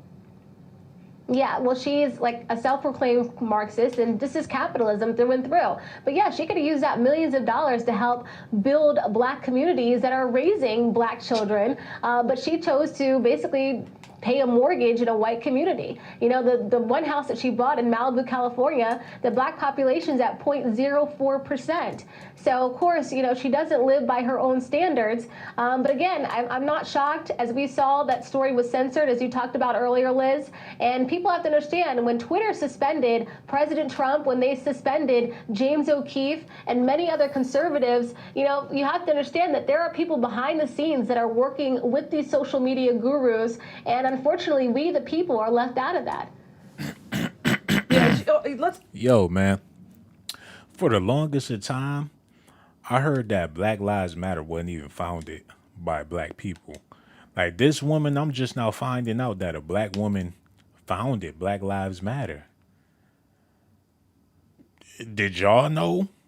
Because, like I said, I'm not into politics and stuff like that, so I don't really be keeping up with it. But the last time I checked, man, it wasn't no black person that was the head of the organization. It was black people within the organization, but not the head of it. But now that they looking for a scapegoat or somebody to, pick on or to go after, it seemed like this woman is a sacrificial lamb. I doubt if she's the only person that just got this organization off the ground by herself and she's responsible for the whole entire Black Lives Matter movement. I highly doubt if that's the case. You know what I'm saying? They make it seem like she ain't got no collaborators or people that probably funded her the money to, you don't start a whole organization by your goddamn self. I'm pretty sure it's a bunch of other black folks that came up off the money too. But I don't know. I'm just speculating. To the property, she is looking in the Bahamas. Justin Timberlake, Tiger Woods have homes there. The report is those homes are valued $5 million, $20 million. A fourth home, she's looking at property reportedly there. Georgia, custom ranch, more than 3 acres, private airplane hangar. But you know what, Kim, what else is going on? Black Lives Matters is denouncing the stories as, quote, terror by white supremacists when the head of New York City's Black Lives Matter, 10 other BLM chapters saying, where's the money going? As you point out, $90 million. How is it being spent? They say that the resources are not being used here of the nonprofit. The question is, look at the expense line. Is money going out the door through the expense line item? It's only the IRS that regulates nonprofits. Yeah, well, I'm really glad that this is being investigated. You know, I run a nonprofit myself, and you have to have your books clean and clear and ready for anyone to look at them at any point in time. And so I'm glad that they're being investigated for this. But you know what? This is where Americans have to ask themselves, you know, why are we allowing groups like this to really take advantage of the media and the everyday media cycle? You know, these are things that we should not be paying this much attention to. You know, I travel this country all the time, Liz, and I don't see this racism that we hear about every single day on television. We hear you. Let's listen to Patrisse Cullors saying capitalism is worse than COVID-19. Watch. While the COVID-19 and the illness is tragic, what's more tragic is capitalism. Did capitalism kill nearly 600,000 people? Not that I recall. No, not at all. You know, but this is the kind of inflammatory things that people like Patrisse say, and this gets people fired up. And so, of course, we hear all the time about COVID-19, and it is a dangerous virus. And I think that, you know, across this country, we've been taking care of it by getting the vaccine and everything that we need. But she has to own up to what she's talking about. You know, she talks about socialism, but I don't see where she's been given. Okay. Now I gotta ask a serious question, man. I gotta ask a serious question, and I need some serious answers from, you know, whoever watching, and I need y'all to, you know, answer this question, man. What has black people demanded from the Black Lives Matter movement? Did we have any demands for the money? People donating the money, but did people know what they was donating the money for? Was it a specific reason why they was donating the money? Did she say she was going to do something specifically for the black community with the donations? We so free with the money to where we just give money and don't even know why we giving the money. We horrible spenders. You would donate, but don't even ask no questions. Just throwing money everywhere at everybody. We the only people that take our money and don't give a, like I was saying earlier, we don't give a fuck about what we do with the money, you know?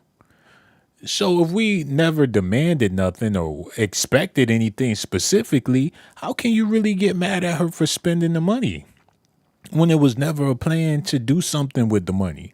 I don't recall them saying that we donating this money so we can build a grocery store maybe, or we can start our own farms. What was the plan? You know what I'm saying? Amanda Silver said, I love you, Sean. You helped cure my anxiety. You know what? You got me over here feeling like Mahatma Gandhi. Amanda Silver, I love you too. Best believe that, baby. Whatever you need, I can cure just about anything. Yeah, but let's just get back to this. Yo, but answer that question. What did we expect from them? Just like these people out here voting, people don't even know what the fuck they voting for. Standing in line all day long. I gotta vote for what? Well, just because, you know, it's the right thing to do and I have the right to vote, so I'm gonna use my right. But you voting for something that's gonna hurt you. Well, you know, you gotta try, you know, maybe the Lord turn things around and my vote, it really matter somehow, some way. Look, I ain't standing in line to vote for somebody that I don't trust or he ain't got my best interests at heart. Why am I voting for you and you not even gonna do nothing for me? Well, he the only black one running, so I'm gonna vote for him because he black. So He black, but he ain't about to do nothing for your ass. That's Negro here nor there. Let's get back into this, man, because we just spending money so blindly. It don't even make no sense, man. To the community at all. Kim Klacik, it's great always to have you on. Good to see you. Come back soon. Look who's here, Fox News contributor Mark Thiessen. Mark, I love your columns. You're a great writer. Mark, Patrisse, it's good to see you. Thank you so much. Sure. Patrisse Cullors is also saying, when, about the Black Lives Matters chapters, saying, where's the money going? She said, quote, we're not a charity, and, quote, they can apply for federal grants. What do you think of that comment? Wow. Globalization. Hold on, wait a minute. They asked this woman where the money going. She said, we ain't no goddamn charity case. You can apply for federal grants. That's basically saying y'all better get some food stamps or ask the government for some money. This ain't no charity case. Shoot. That's messed up. That is messed up, yo. What this is what the media used to be all about, which is investigations of corruption. I mean, this is literally why we have a free press, why our founders wanted us to have a free press, so that you could look into these kinds of things. And now you have big tech companies where when someone goes out and tries to investigate this, like the New York Post, big tech comes in and with their big foot and their exaggerated power that they have today and stomps them out. So, we don't know what the situation is. We don't know whether she's done anything corrupt or whether everything's on the up and up. But that's why we have a media, to look into these things and to investigate things and allow us to have a transparency. That's what separates us from communist China, where the lack of transparency resulted in a pandemic that's taken, as you said, almost 600,000 American lives. We need transparency, more transparency, and the trend right now is in the opposite direction. What's so weird is that, so Facebook and Twitter are trying to censor the story. We know that they censor the Hunter Biden laptop story, that the FBI is investigating also that laptop since 2018. But, at the same time they're doing this, they're allowing posts on their platform showing the personal home addresses of public officials like Senators Josh Hawley and Mitch McConnell. And they're allowing on their platform, abusive rulers from countries like Afghanistan and politicians from Afghanistan, Iraq, and Latin America to harass opponents and mislead people in their countries. So these guys are allowing that on their platforms, but censoring the other stuff. How do you square that? You don't. I mean, and the Ayatollah Khamenei, the supreme leader of Iran, who tweets out anti-Semitic tweets on a regular basis, he's perfectly fine.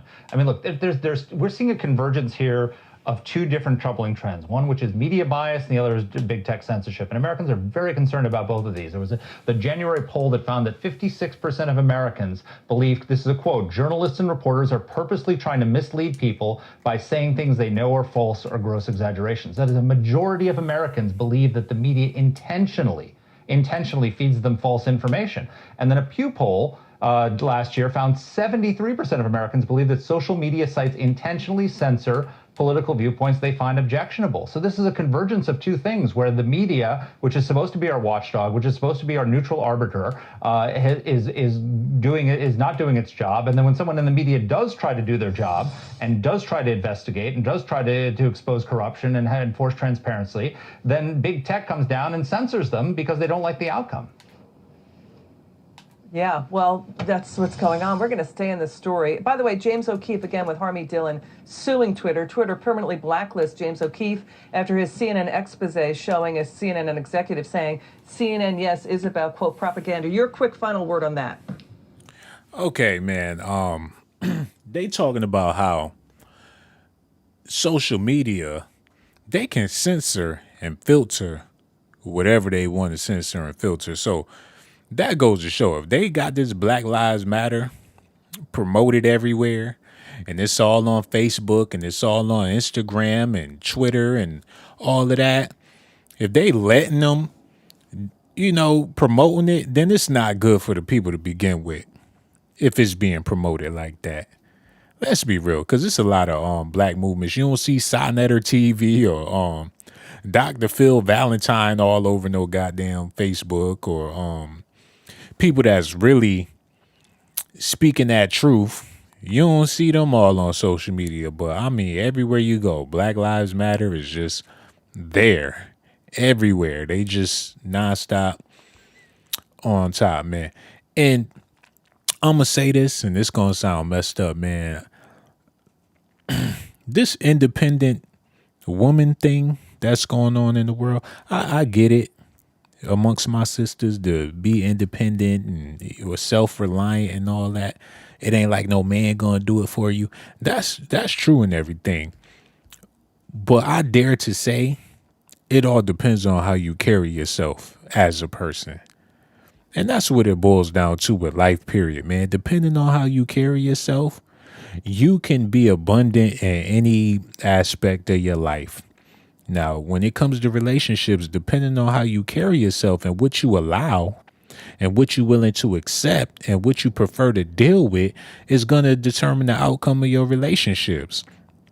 If you like being with criminals and bad boys and you like no good men and you don't care about no qualities in a man, the only thing you worried about is if somebody's 6'7" or 6'5", he gotta be this complexion. You care about all that superficial no wonder you can't find nobody or nobody taking you seriously. If you don't give a fuck about no quality, so you got all this independent Black Lives Matter. Black Lives Matter to who? Because if it did, we wouldn't be so damn superficial as a goddamn people, you know? And we ain't in no position to be superficial like that. So this Black Lives Matter is a feminist movement at the end of the day. It ain't got nothing to do with black people. It's a feminist agenda. And that's the reason why this woman out here buying all this material shit, because it's all about materialism. Let's just get into some more news, man, because I know it's some more stuff going on out here. Let me type this in right quick. Because we almost done, but because I'm gonna get back to some other news in a little bit, but we got to talk about this stuff first, man, just to clear the air with this, and then I'm gonna talk about what's going on with NBA YoungBoy on my other channel. So I'm gonna need y'all to stay tuned for that, man. Look at this, Nick Cannon. Let's see what this is talking about. Hypocrisy in the name of Black Lives Matter. Oh, that was a long time ago. Listen, I don't want to do that because it'd be a lot of black people on social media and they be talking about, oh, well, you know, Black Lives Matter is bad because they trying to get little cool points and stuff like that. But let me see what this Candace Owens got to say real quick. Y'all bear with me. We're about to get into it. Snarf, snarf. Get ready for some more news, bro. Okay, if you're ready to be hated, start speaking the truth. You know, I've been looking over a lot of Candace Owens videos, and this girl is just telling you straight up. You know, a lot of people are calling her all kind of names, you know, because I guess the truth hurts. So just listen to a few of these, and I'm going to put a link at the top so you can see the whole interview that she had with this guy, the Black Lives Matter. I guess he's the president. But she put him in his place. But check out some of his interviews and tell me what you think. Where have the Republicans failed black people? That they haven't done anything to correct it. This is why people call you names. You speak sometimes, and I'm saying this from a very earnest place, you talk like a person who hates black people. No, I'm talking like if I was your mother, you need to get up off your ass and get nice. Listen. We need that. We need a little more people telling us to get up off our asses and do stuff. We need to stop being handed excuses and start being told, you know how to do this. Figure out what you need to do. You are an American. It's not figure out. Hold on. Wait a minute. Wait a minute. Oh, man, this Candace Owens is the Gabrielle Union of politics. That's all she is, man. This man said, Candace, you talk like you don't like black people. She said, no, I talk like your mama that's telling you need to get off your ass and go do something. Oh my God. But people hate Look, I ain't no Candace Owens fans. I never heard her speak or nothing like that until now. So I'm just now getting introduced to Candace Owens. I don't know what the hate is about. But one thing I noticed about black people, when you keep it too funky, people get mad with you. Like when Bill Cosby got up there and said, black babies can't read. Yo, let me pull up that Bill Cosby rant. Because he kept it a buck, and black people call him a sellout and was going in on Bill Cosby like he wasn't speaking the truth. Hold on, y'all. All Cosby did was keep it 1,000, and people got mad at him. Hold on, let me see if I could. If this is the rant. Bill Cosby pound cake speech. Bill Cosby controversial speech to black people. Let's go. 3 years ago, he gave an unexpected, uncensored speech that got everybody talking. Ladies and gentlemen, the lower economic and lower middle economic people are not holding up their end in this deal. In the neighborhood that most of us grew up in, parenting is not going on. Yo, Bill Cosby said, in most of the neighborhoods that a lot of us grew up in, parenting is not going on. Where is the lie in that? Now, it's a lot of parents that's, oh, he ain't talking about me. It ain't. See, that's why we, with that individual shit, everybody's for theyself. Regardless of what somebody say about us as a whole, people get offended on a personal level.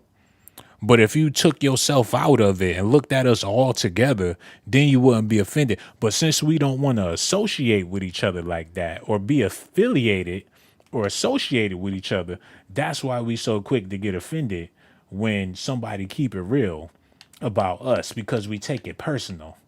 This ain't about us. This is about me. We real selfish out here. All he said was, it ain't no parenting going on in the black neighborhood. And that's facts. In parenting is not going on. They're buying things for the kid. $500 sneakers. For what? And won't buy or spend $250 on Hooked on Phonics. Yo, Bill Cosby. That brother kept it up. He said, I know y'all hearing what I'm saying. Yo, snarf. Yo, thank you for the donation, bro.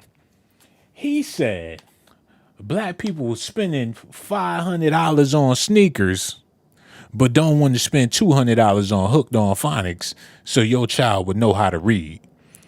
But people got mad at Bill Cosby for speaking. Man, listen at this, y'all. I'm going to run that back. Listen.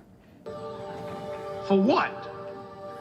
Hold and on. Won't buy things for the kid. $500 sneakers. For what? And won't buy or spend $250 on Hooked on Phonics.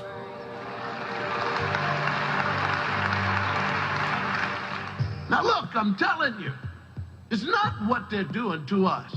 It's what we're not doing. 50% dropout. And look, we're raising our own ingrown immigrants. Whoa. He said, we raising our own ingrown immigrants. Yo, somebody put some of the mind-blown emojis in the comment section, man. These new niggas is new niggas. Like, how did we become, where these niggas come from? Bill Cosby people. Hold on, man. Run that back. Doing 50% dropout. And look, we're raising our own ingrown immigrants.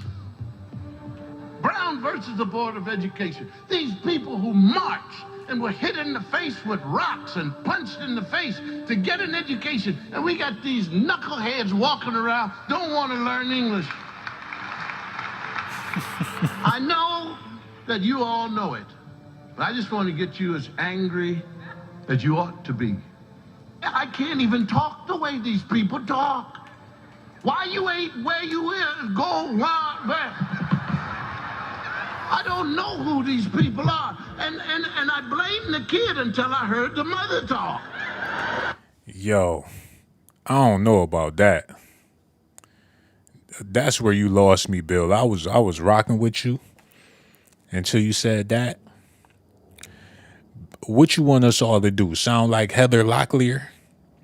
We all ain't about to be out here on that Becky shit. Talking about kids don't know how to talk, where you is, where you went. Look, Asian people don't speak proper English. A lot of them don't. They speak broken English if they come from somewhere else. Spanish people, they don't be speaking fluent Anglo-Saxon. They still got their dialect to where they don't sound proper white. Shit, we ain't white. I take pride in speaking in Ebonics. That lets you know that I got some heritage down the line. I'm clearly not white. So if I talk like how I talk, then, shit, I ain't European. I should be able to, break my English just like anybody else should be able to break their English if they not an Englishman. So you talking about these kids out here talk. Bill Cosby, you don't even talk proper. Shoot, you sound like you got some Caribbean shit going on. So, okay, Bill, you lost me with that. Now, I understand there's people out here, you don't know what the fuck they be talking about. And that's horrible, but, it is what it is. Listen, Bill, you lost me. I was really willing to go visit you in jail and all that. I ain't going to send you no cookies or nothing. Look at this. I can't even talk the way these people talk. Why you ain't where you is? Go where? I don't know who these people are. And I blamed the kid until I heard the mother talk.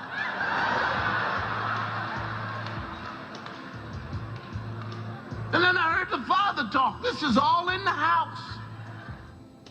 Well, since that speech it's so interesting because when you hear the whole speech, the audience is responding.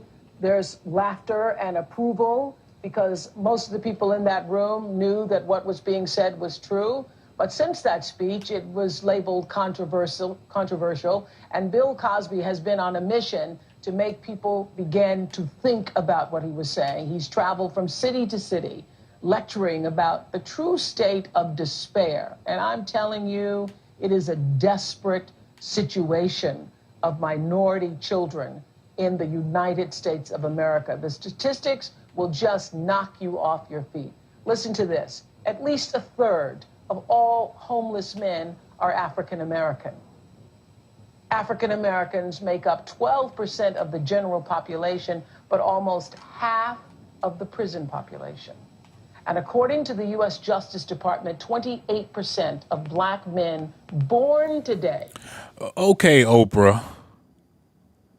We talking about black people or we just talking about people in black people? She talking about black men. There you go with that feminist shit. Oprah on 28% to black men are homeless. Black men are incarcerated. What about black women, Oprah? What about the birth rate out here, the single mothers, the abortion rate, Oprah? What about these hoes, Oprah? But no, she just want to talk about, black men ain't shit.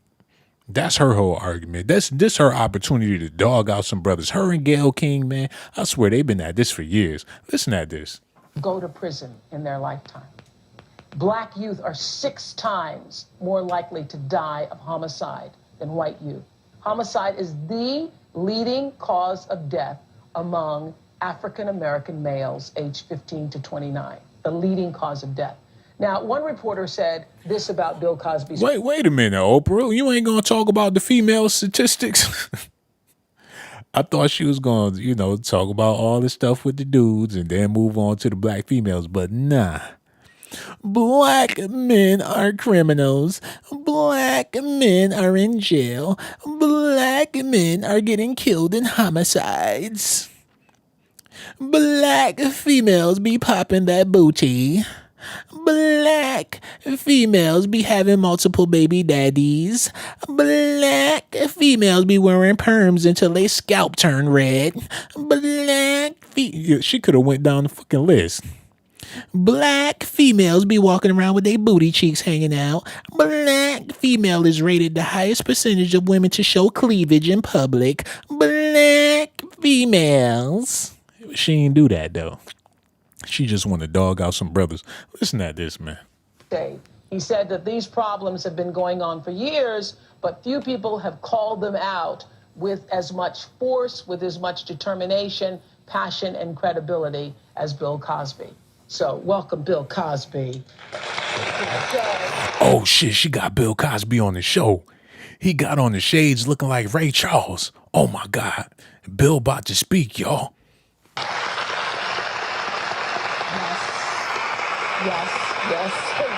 Yes.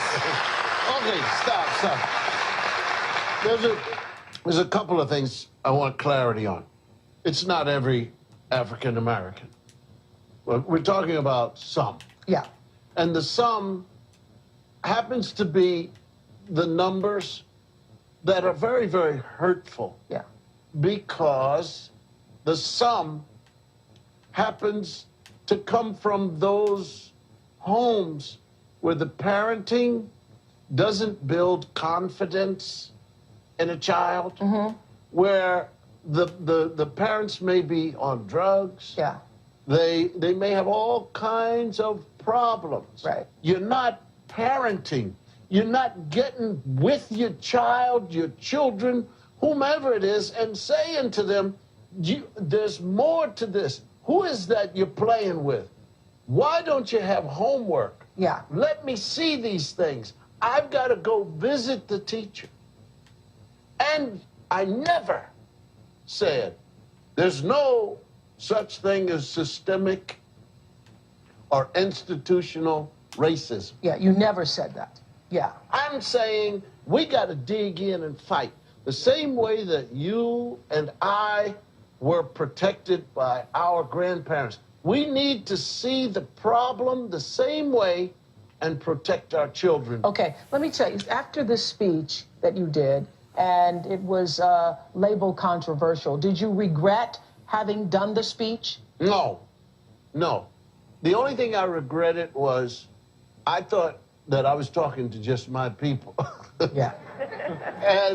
and so... And there is a certain way we talk when we think there's only us in the room. Yeah. There's a certain way, yeah. I said, okay, I'm going to talk to my people. So I guess maybe there's some black people who saw some white people sitting around, and then they decided that I was dragging out dirty laundry. Did you think you were dragging out dirty laundry? Oh, yes.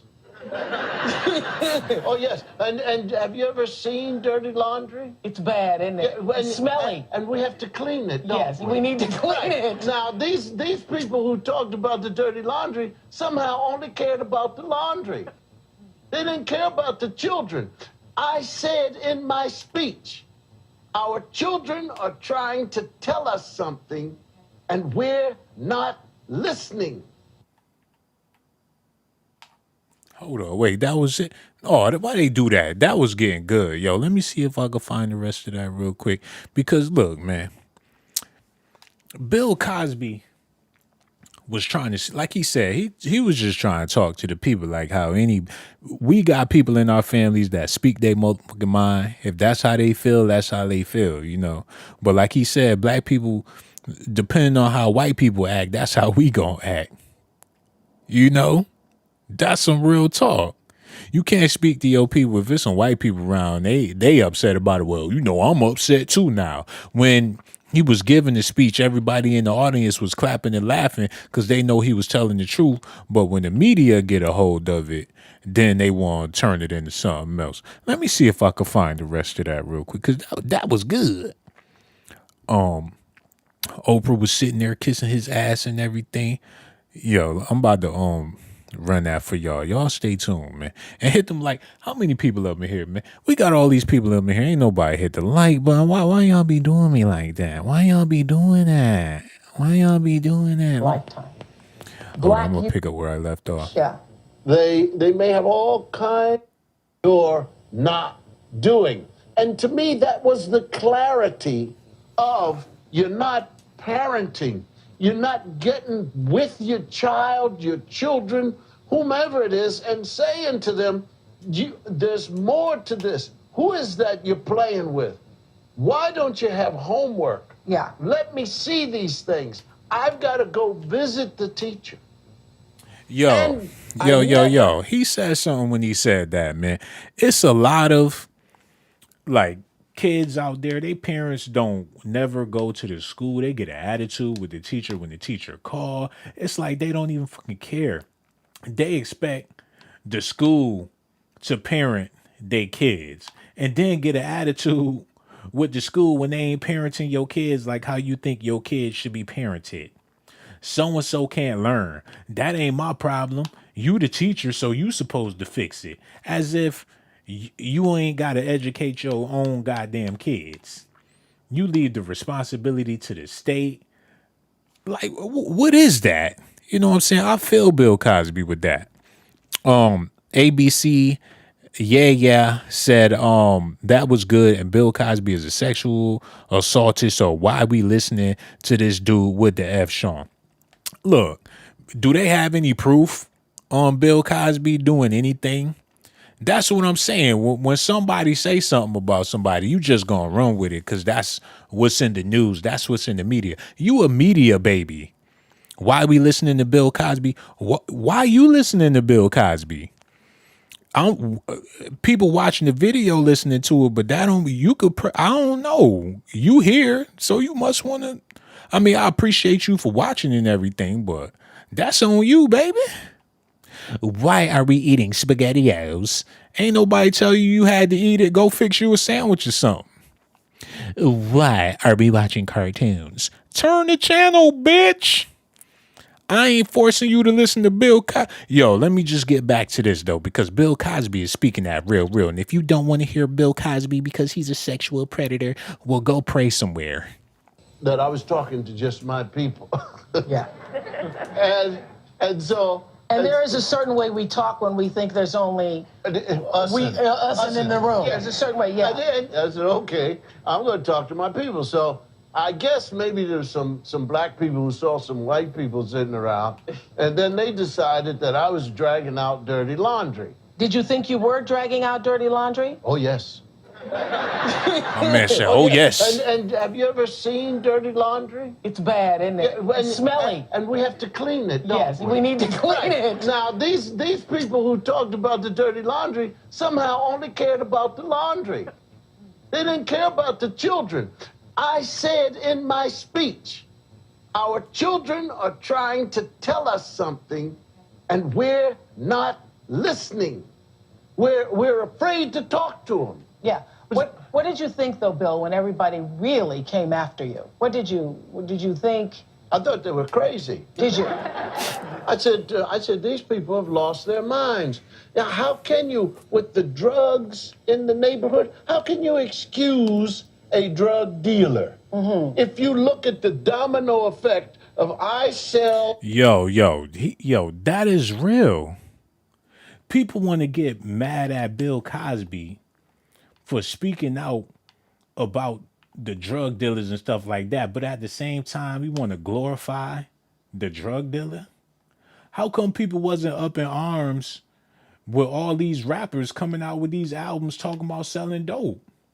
Master P made an album called Ghetto Dope, selling dope in the ghetto, and that thing went like 10 times platinum. You could have a whole music career talking about destroying the black neighborhood, but as soon as you say something about healing the black neighborhood, then black people want to throw you under the bus for that because you spoke about solutions instead of creating problems. You know what I'm saying? I don't understand that. You, crack cocaine woman, you become an addict. Yeah. You give up your body for some money. Yeah. To some man who has AIDS. Yeah. You get pregnant. Yeah. Your child is infected. Yeah. It starts to domino. Yeah. The movies come out. It's hard out here being a pimp. Yeah. Really? Yeah. Okay. No, that won an Academy Award, that song. For the music. See, we're not of that time when we sing for the master anymore. Yeah. Oh, why don't you come on? We don't do that anymore. Yeah. What we do is we call you all kinds of names, and then I say to you, why are you listening to that? Yeah. And you say, I like the beat. Yeah.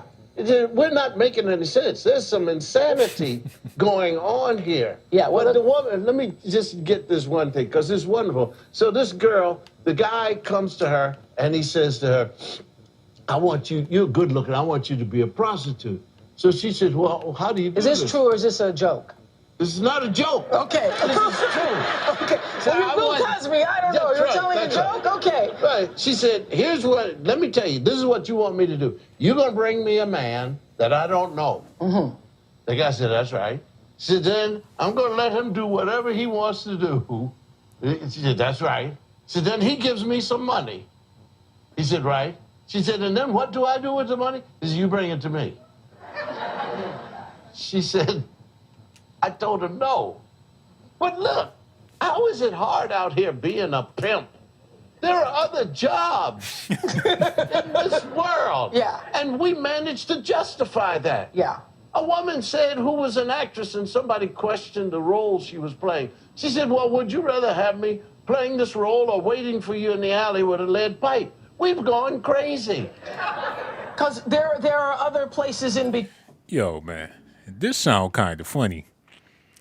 Hearing Bill Cosby talk about some prostitutes and all that. Where ABC yeah at? You still there, ABC? Because I might have to apologize to your ass. Bill, look, man. He talk about prostitutes? Nigga, no. Bill, you got a lot of fucking balls, boy. And you got a lot of nerve. Now, I don't know if all that stuff is true or whatever, man. And everybody human. Ain't nobody perfect. You know what I'm saying? Everybody have their faults. You can't expect somebody to be a saint and all that, but you got to practice what you preach. I can't believe he's sitting up there talking about giving hoes the money. Wasn't he giving hoes money? Oh, shit, I knocked the pool ball off the table. This is a little cringe, you know what I'm saying? But we going to keep on listening because even though Bill Cosby is Bill Cosby, it's still some truth in there, you know. You don't have to agree with a person to get some truth out of it. Like I said earlier, man, even if you're not a Christian, you could still read the Bible and get some good stuff out of it. So we going to keep on listening to Bill Cosby and hopefully he stopped talking about them prostitutes. She could go. Well, you found a job. Then. Coming up. Coming up. Hey, what's with the glasses anyway? Is it red? Oh, your eye. Oh, you had an eye. Oh, yeah, it is red. Yeah. Put them back on. Okay. We'll be right back. Back in a moment.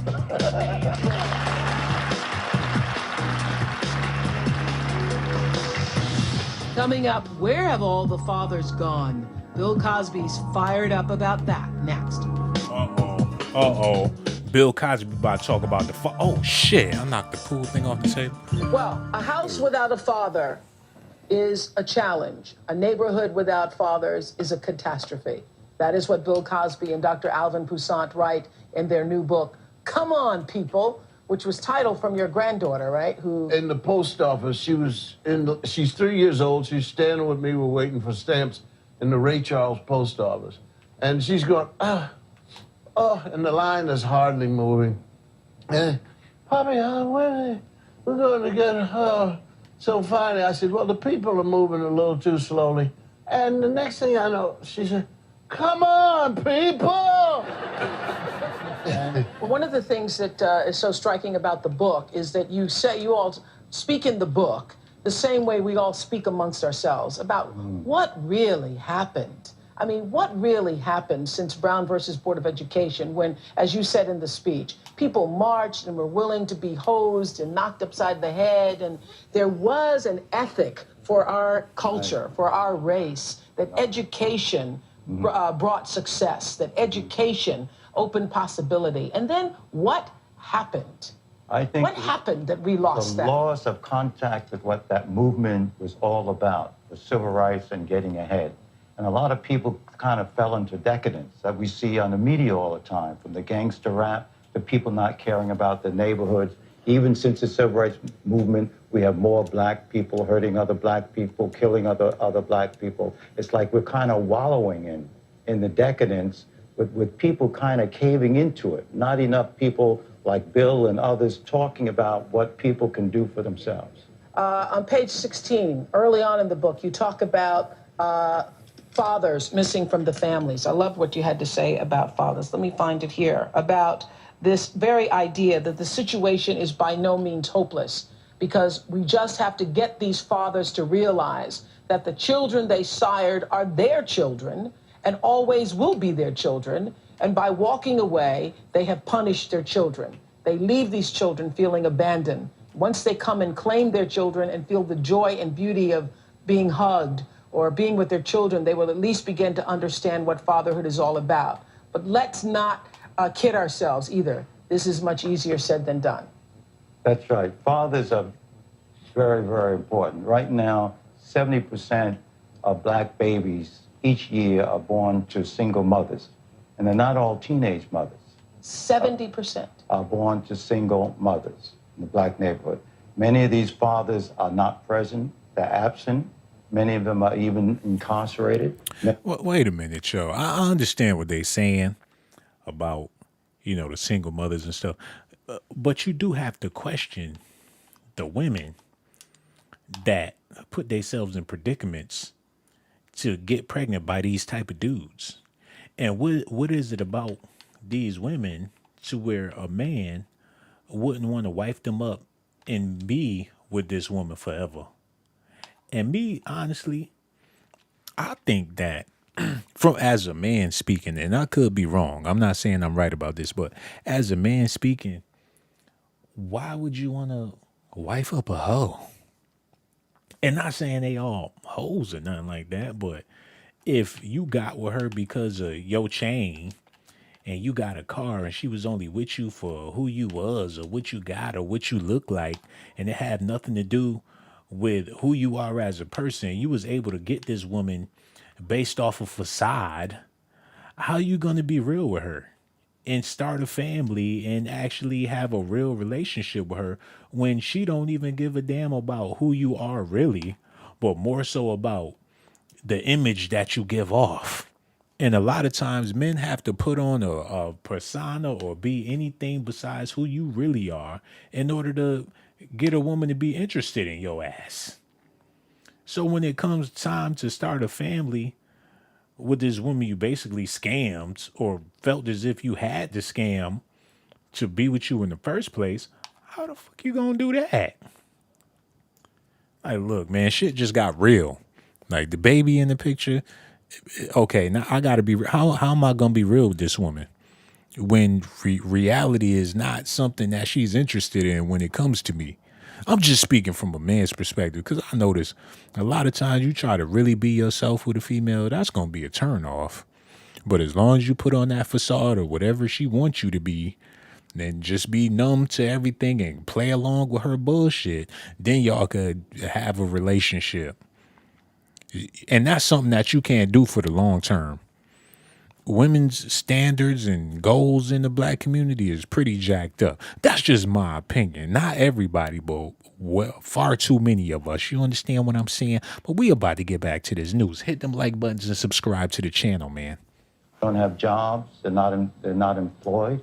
And a lot of these young men don't even feel that it's important to be a father because many of them grew up in fatherless homes. Right. They don't know whether And so the cycle continues. The cycle just Hurt continues. people. Hurt people. Hurt people. Hurt people. Hurt people. That's right. These children not only feel abandoned, but the children are also angry because they feel abandoned. First they get sad. Yeah, they're First sad. they're sad. Right, Yeah. sad. There's the grief and the sad, and later they get angry. And who knows how this is all playing out in terms of even the violence that young males have toward each other. Yeah, it starts out sad. That sadness turns into anger, and that anger turns into rage. Hello? Hello. But every study says that children who have involvement of their fathers, whether the parents are divorced or separated or they never married, that the children do better. Yeah. But the men don't know that And we have to get a message out there that it's critical that they're involved with it. What you say, and come on, people, is that without being told and told often, young men simply do not know or understand what a father's responsibilities are. And you all understand, if nobody ever told you, you never were fathered, then you don't understand what it means to be a father. Many of them have never. Wait a minute, man. With the welfare system and the feminist movement, it made it extremely difficult for men to be fathers to their kids. I ain't making no excuses. I'm just being real.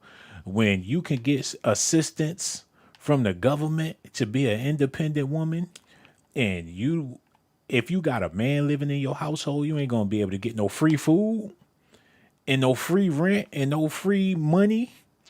A lot of women said, well, hell, I'll do bad all by myself. I get on Section 8, get me some food stamps. And the more babies I have, the better. It don't matter who the father is. Long as I present these babies to the government, they gonna hit me off with something. And I ain't gotta work if I don't want to. All I gotta do is keep popping out these babies. And plus child support. So you getting assistance from the government and you getting child support. What's the point in trying to be a father? How you gonna be a father when the system is against your fatherhood? Hey, that's just my perspective. Y'all gonna have to let me know how y'all feel, man, because they make it seem like you can just be a father and the head of household. How you gonna do that when there's so many options out there for women to just disown your ass? It's not us disowning women. It's women disowning the men. Now, if the shoe was on the other foot and men could get assistance and child support and freaking assistance from the government, it'll be a bunch of single dads out here like, I don't need her ass. Shit, I got these kids. I got full custody of the kids. They paying all the bills. I got Section 8 food stamps and she got to pay me child support. I don't need to be with this chick.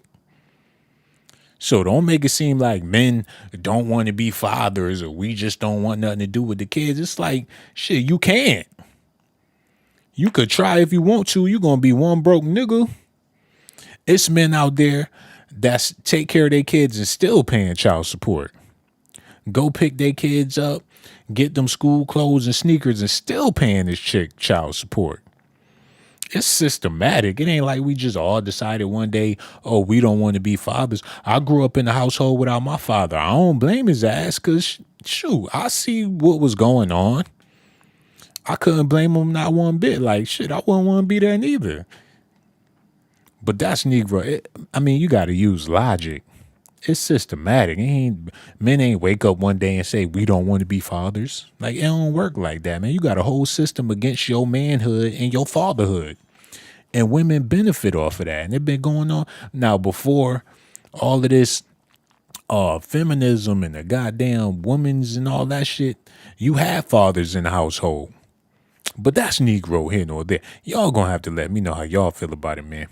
A real father in action. Many do not appreciate that fathers are important to a child's healthy development, or that being unemployed or separated, an unwed father can still interact with their children and contribute significantly to their well-being. I think a lot of fathers who don't have jobs or they, didn't marry the mother, they feel a sense of guilt or sense of shame or whatever and say, I don't have anything to give my kid, so I won't be in his life or her life. Please don't make the mistake that fathers are better parents. We say that it's needed. Yeah, I think you said it best, and I think everybody's going to remember this. Hurt people hurt people. That's not my saying. I didn't make it up. I said it, but I didn't make it up. Don't give me credit. Okay. I got to take a commercial break. All right. But I love it. Where do we go? Just sit down. We'll be right back.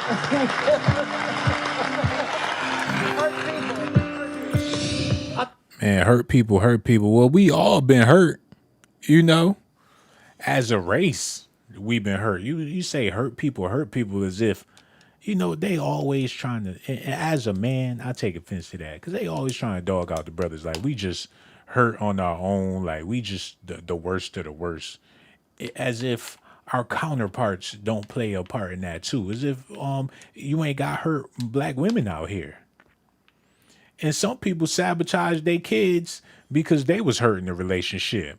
Oh, Your father love you, but he don't love me, so I'm gonna make it hard for y'all to have a relationship. Since me and him ain't got no relationship, you can't have a relationship with your father.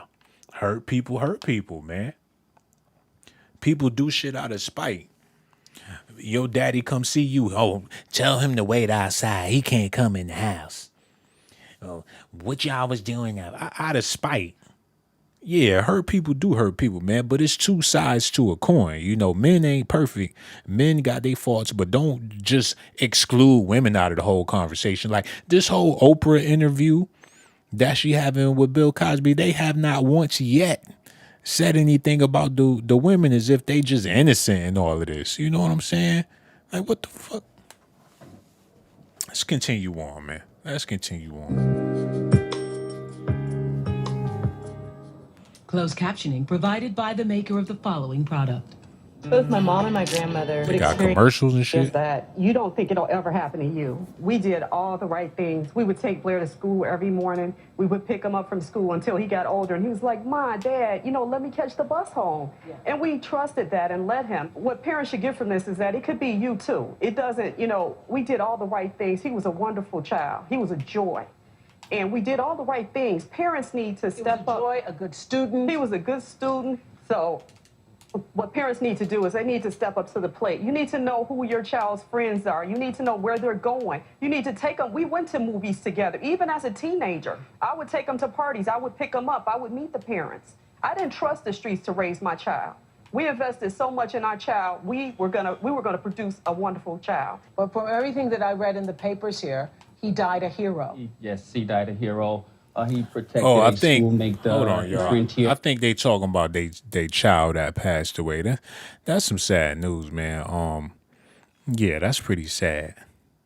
You know what? They need to bring back Oprah. Oprah get a lot of flack and everything from the black community, but she really did talk about some real issues on the Oprah show, even if she did have a feminist agenda behind all of it. You know what I'm saying? Women love Oprah. They need to bring her ass back. But Steve Harvey, he wasn't shit.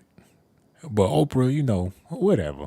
We got people raising children who don't want to know anything.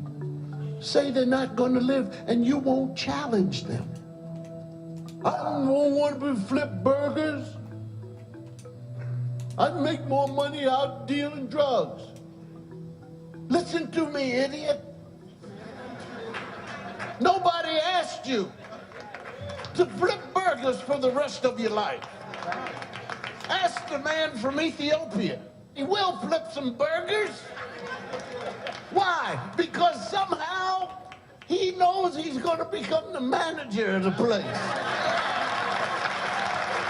That was Bill Cosby at a call out in Washington, D.C. Bill Cosby and Dr. Alvin Poussant are on talking about their latest work together, Come On People. It's a book about the path from victims to victors. So more than anything, this is a call out for people to begin to first of all, to look at the situation that we're in, because I think a lot of people don't realize how bad it is. Mm-hmm. I'm telling you, people, if you talk to some, they actually believe that it's okay to not go to the school to talk to the teacher about their child. Or they think that just because I get up and I send my kid to school every day, I've done my part. Or that the school says your child is not coming to school, and they say, that's your job. Yeah, we're dealing with a high school dropout rate among black males in most urban areas of over 50%. And in some cities, it's 75%. That's right. These boys drop out of school, and about 60% of them end up at some point in jail. That's right. So it's a kind of cycle, dropping out, going to jail, and then not being able to be constructive members of the community, and then tearing at community, crime, violence, homicide, killing each other. Okay, what they not pointing out is the fact that these schools are jails. You know what I'm saying?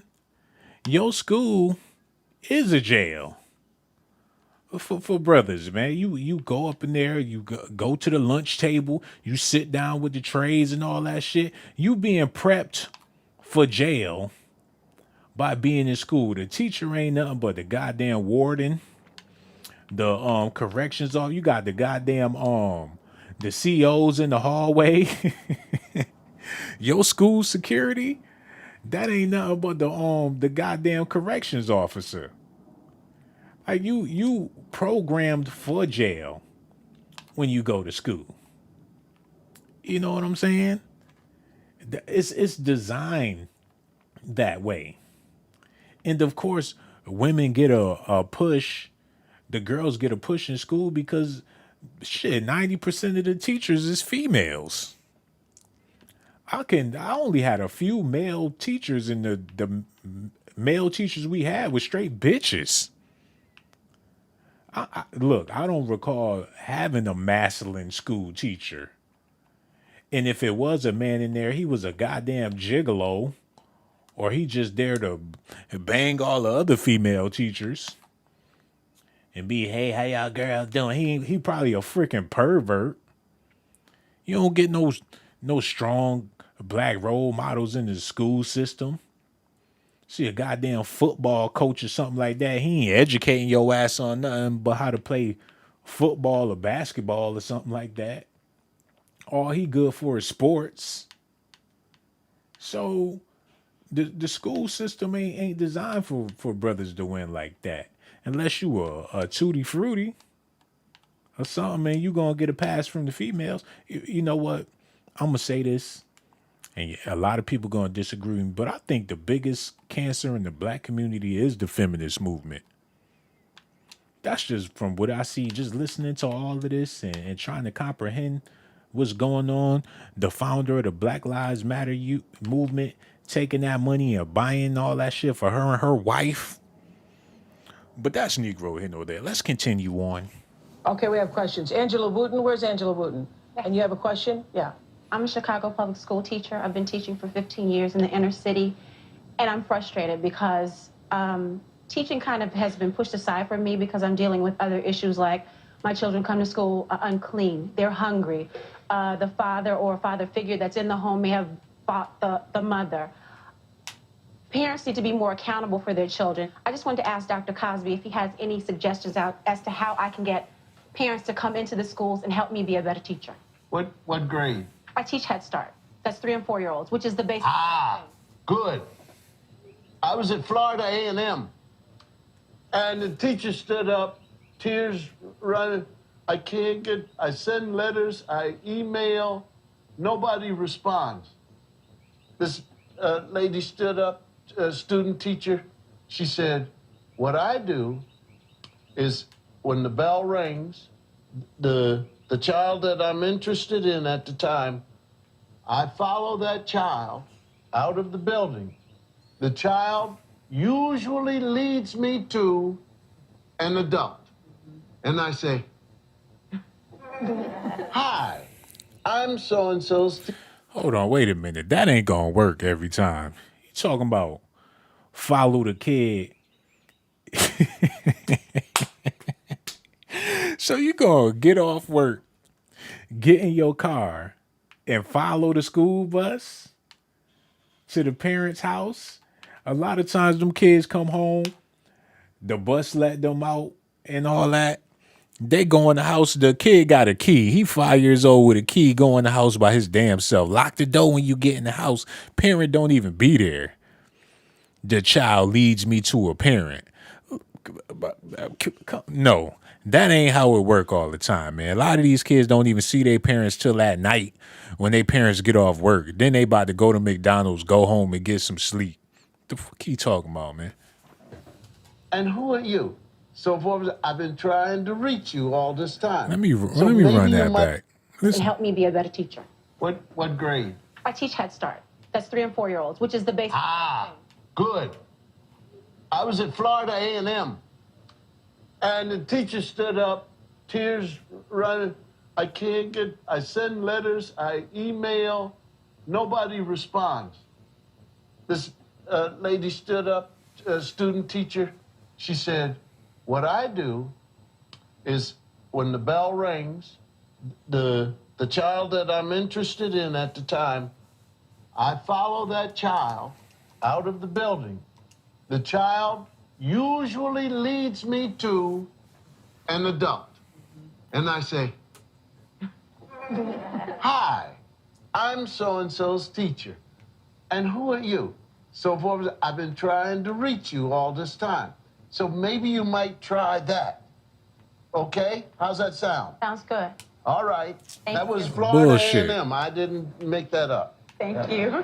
Yeah, there was a young guy on here who won a teacher award. Ron Clark was his name. He went to every single home of every single child that was going to be in his classroom. I think he taught 5th grade. And he said at first the parents thought he was crazy because he's knocking on the doors to actually have a visit with the parents before he started the semester with their children. So it means you taking a more proactive involvement. And the parents, once they realize how much you really care, I think it for a lot of them, it encourages them to care. Because as they're saying in their book, a lot of parents don't even understand what their engagement means. They don't even understand it. So you got a lot of work cut out for you. Look, man, Where's Trudy? the parents understand. A lot of them just don't care. You know, they got so much other stuff going on. And credit to the parent. Like, it's kind of hectic out here to be a parent. I mean, ain't no excuses or nothing like that. But people do be having a whole lot of shit going on. Especially your job strenuous.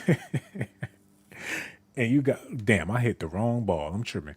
Your job strenuous. Like I said, no excuses. But then you got all this shit going on. You got bills out the wazoo and your kids acting up. And you like, man, look, I can't do all of this. And I blame that on the whole independent woman. This feminism is the reason why you have all these struggles. Because when you got a family nucleus and your husband doing his part and you doing your part, then you can actually be a fucking parent to your kid. Y'all could share that. You know, when you got a partner to share your life with, it ain't just about romance and going to the movies. Like, and y'all could both work. It ain't like you got to be a stay-at-home mom and but it'd be so much less stress if you had somebody in your life, that a partner that you can do it with. You know what I'm saying? I work, he work, we take turns. He help with the homework some nights. I help with the homework other nights. If the teacher can't get in touch with me, she could always call my husband. That's how you raise a family. But you got all these single mamas out here, they already got enough, too much shit on their plate to really be a parent like that. And that's why I feel like, you know, these brothers out here, I don't really fault y'all for not dealing with that headache neither. Because y'all, look, man, women out here, y'all be looking like, how you wife her ass up? Like she a skank. It ain't a whole lot of quality out here to begin with for people to be talking about why these men don't want to stick around. Because everybody been in them goddamn draws. You watch Maury, you are the father. Nigga be like, for real? You are not the father. Thank Jesus. People, and then it's dudes out here that do be a good dad and take care of their kids and find out that they ain't even the real goddamn father. I'm like, I did all that. I don't pay for your schooling. Done took you to the teacher conferences. I ain't even your real daddy. Shit, a lot of dudes be like, the hell with that. Shaquanda, don't call me no more. You Terrell daddy. Shit, I hope not. Cause you get around with your stinking ass. And this ain't everybody, but you know. Back to the news, man. Trudy? Yeah. Hi. What you want to add? Hi. I want to address the use of the N-word. In my community, Hold on, this white lady want to talk about the N-word. Oh my God. Oh my God. Becky got the balls. Becky got balls. Hold on, listen, y'all. I think it for a lot of them, it encourages them to care because as they're saying in their book, a lot of parents don't even understand what their engagement means. They don't even understand it. So you got a lot of work cut out for you. Definitely. Where's Trudy Ritchie? Trudy? Oh, here go Trudy. Hi. Listen. What you want to add? Hi. I want to address the use of the N-word. In my community, I live in a predominantly white community. I've never heard that word used. It's not used in my home. I've never heard people in the community use it. She lying. But yet, She all lying. of the kids know it. All of the white kids know it because of music and movies. And they think it's like no big deal. And I've talked to my kids about it, and I've told them, you know, it is a big deal, and I'm very uncomfortable with that word. How old is your child? I have a 17-year-old and a 21-year-old. Yeah. So what's your question? She full of My shit. question is, what do we tell our kids? About the N-word. About the N-word. You tell them that's a vicious, awful, demeaning word that has led to the killing, lynching, and the demoralization and feelings of inferiority in black people, and that you can't make that word positive. That's a lot of nonsense when gangster rappers say that. You can't make it positive. The same people who say they're using the N-word as a positive word at nighttime and other times when they're killing each other are also using it and using it on each other. And it really damages our children. I think we should never justify it. Thank you for saying that. I think you write in the book. I agree with him on that, man. The N-word, sometimes it's a bad word. I'll say that because when I say it, and when I say it, I mean it in every context of the word. You know, I mean it in, it's not a word of endearment. It's not. It's a negative when I say it, just like when I say any other curse word. And sometimes it's fitting to swear. Something happened, I stubbed my toe or something like that, I'm gonna be like, fuck, or god damn. Sometimes it's fitting to use bad words. And a lot of times when dealing with other black folks, or a lot of times it be fitting. Somebody do something stupid or something ignorant, or you be like, this nigga. Sometimes it's not right, just like any other bad word is not right. But you ain't gotta, if you talking about it's glorified and it's okay, then you full of shit. Because it is not okay, and it's not meant to be said as something nice, because it's not. It's not. So for people saying it's a word of endearment, man, get your head out your ass. Ain't nothing endearing about when I say it. Because when I say it in the context of how white people say it when they say it. So, yeah, miss me with that word of endearment BS, man. But let's continue on with this. People, you say that Martin Luther King, Medgar Evers, Malcolm X, they must be turning over in their graves. Right. Yeah. We'll be back in a moment. Good question, Katie. Good job. Coming up, Bill Cosby calls him a victor, the young man who refused to let the murder of his family destroy his life. All new, a 5-bedroom home, 3 brand new. Here we go. Last year, Bill Cosby met a young man he says he'll never forget. William Killebrew grew up in a poor, crime-ridden neighborhood outside of Washington, D.C., and recently took our cameras back to the place where he says his childhood literally came to an end. We're going to a home where really was a focal point of my growing up with my mother, the last days of her being alive. It's been a while since I've even driven past, and I don't think I've ever gotten out of the car. All right, let's get to it, man, because they got this dramatic shit going on. He lost his mama and everything. That's unfortunate, but he on the let's get into Happened to it. you, obviously. You're here. William's here. Oh.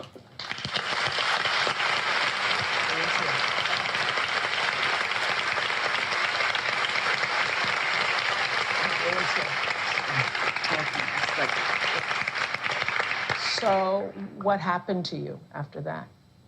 Wow, I lost everything. I mean, I lost my mom. I was a mama's boy, so I went everywhere with her. And, you know, that day I actually wanted to go with her, but, you know, when it came to me pleading for my life, I decided that I wanted to go the other way, just at 10. You know, I was lost growing up as a teenager, and I didn't know where I was. I was just in a life of despair. I just had all my feelings just bundled up. Didn't get a chance to actually talk about it. So who helped you? Wow, my grandmother. I mean, she jumped right in that day. And she's been going ever since. She worked, I think, a week after. Thank God for the grandmothers. Thank God for the grandmothers. Thank God for the grandmothers.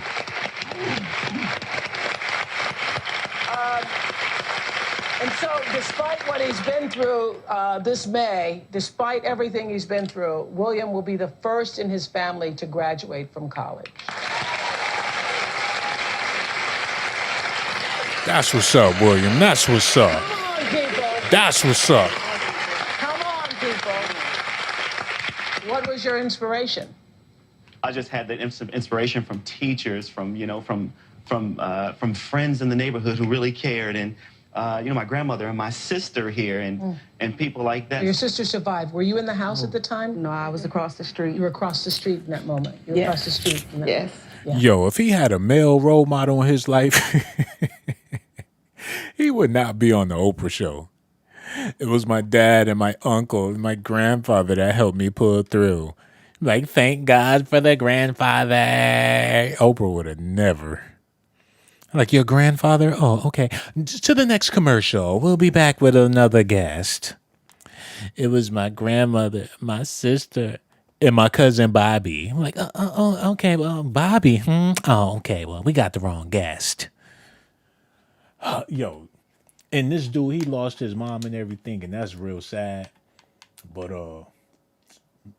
you know, if you got that sugar in your tank, and this ain't got nothing to do with that, because you could be zesty all you want, but, you know, you going to get a push from the community. He said, I was a mama's boy.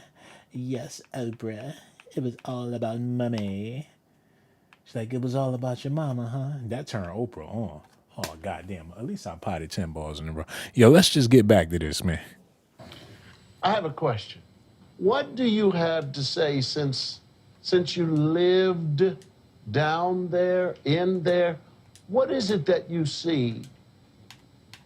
What do you feel about people moving in the direction, the drugs? It's just you know, it's an unfortunate road. And I even, after my mom's death, I was susceptible to that as well, going in that direction.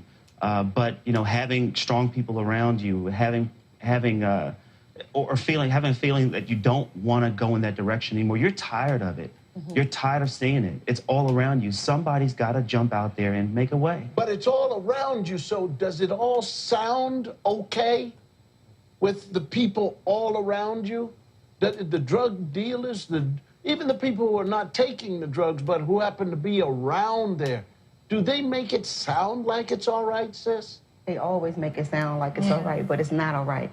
And I took that road as well, and I was a victim. Of which drug? I sold all the drugs. Cocaine. Okay. And it was Hold on, yo. This woman said, I sold all the drugs. Cocaine, dope. Bill Cosby, it was wrong, Daddy-o. Bill Cosby looking like, do you have some Spanish fly? Oh, so you're a drug dealer, huh? You know you're wrong for that. Take my phone number. Call me tonight around 11 o'clock, and I'll meet you down there. Do you have Spanish fly? Bill Cosby, I'm sorry, but I don't know what that is. Somebody get her out of my sight. I don't do coca marijuana. Will it put her to sleep? Will it put her to sleep? Is this the good stuff? Bill, I don't know nothing about none of that. What you talk? Shush your mouth. You know about the Spanish fly. She said, I sold all the drugs. His eyes was about to pop out his head like, Bill Cosby looking cuckoo for Cocoa Puffs. Do you have any Spanish fly? It was like a family thing. Hold on. She said she sold all the drugs. Listen. All around you, the drug dealers, even the people who are not taking the drugs, but who happen to be around there, do they make it sound like it's all right, sis? They always make it sound like it's all right, but it's not all right. And I took that road as well, and I was a victim. Of which drug? I sold all the drugs, cocaine. Okay. And it was almost like a family thing. But I was the victim, but I had the village around me, my grandmother, the teachers, the coaches, everybody. Oh my God, wait a minute. Her grandmama. This dude came up in the coke house. He trying to make it seem like he Prince Albert or something. I went to college and, you know, I got my life right with my grandmama and my auntie. Come to find out they some dope dealers. What type of shit? And Bill Cosby looking like, where the fuck y'all get these niggas from? He's standing there with his supporters and the people that helped him get through it. And they some dope dealers. His auntie talking about, I sold all the drugs. My mama, my grandmama. Oprah looking at them in disgust, like, damn, we got the hood up in the building. Next thing you know, they about to have a block party up in there. This is sad. My whole family was involved with the drugs. He looking like, I'm sorry, Bill. I didn't know my auntie was a dope dealer. Even the people who are not taking the drugs, but who happen to be around there, do they make it sound like it's all right, sis? They always make it sound like it's all right, but it's not all right. And I took that road as well. And I was a victim. Which drug? I sold all the drugs. Damn. Cocaine. Okay. And it was almost like a family thing. But I was the victim, but I had the village around me, my grandmother, the teachers, the coaches, everybody. And wait a minute, yo. She looked Bill Cosby in his eyes and said, I sold all the drugs.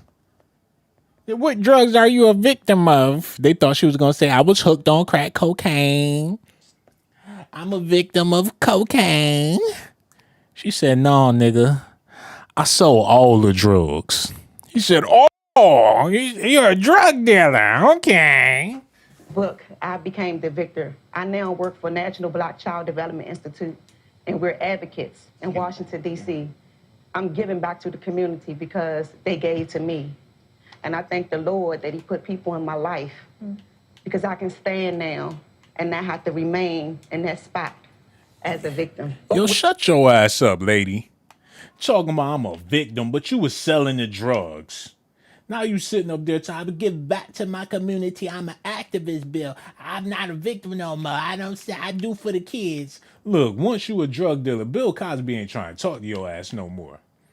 So you're a drug dealer. You're a shyster. I knew people like you coming up. Once a drug dealer, always a drug dealer. He is not about to be your friend. You sitting up there, you the crack king of Detroit, trying to get in good with Oprah. If they would have known that you was selling drugs, they would have never had you on the show.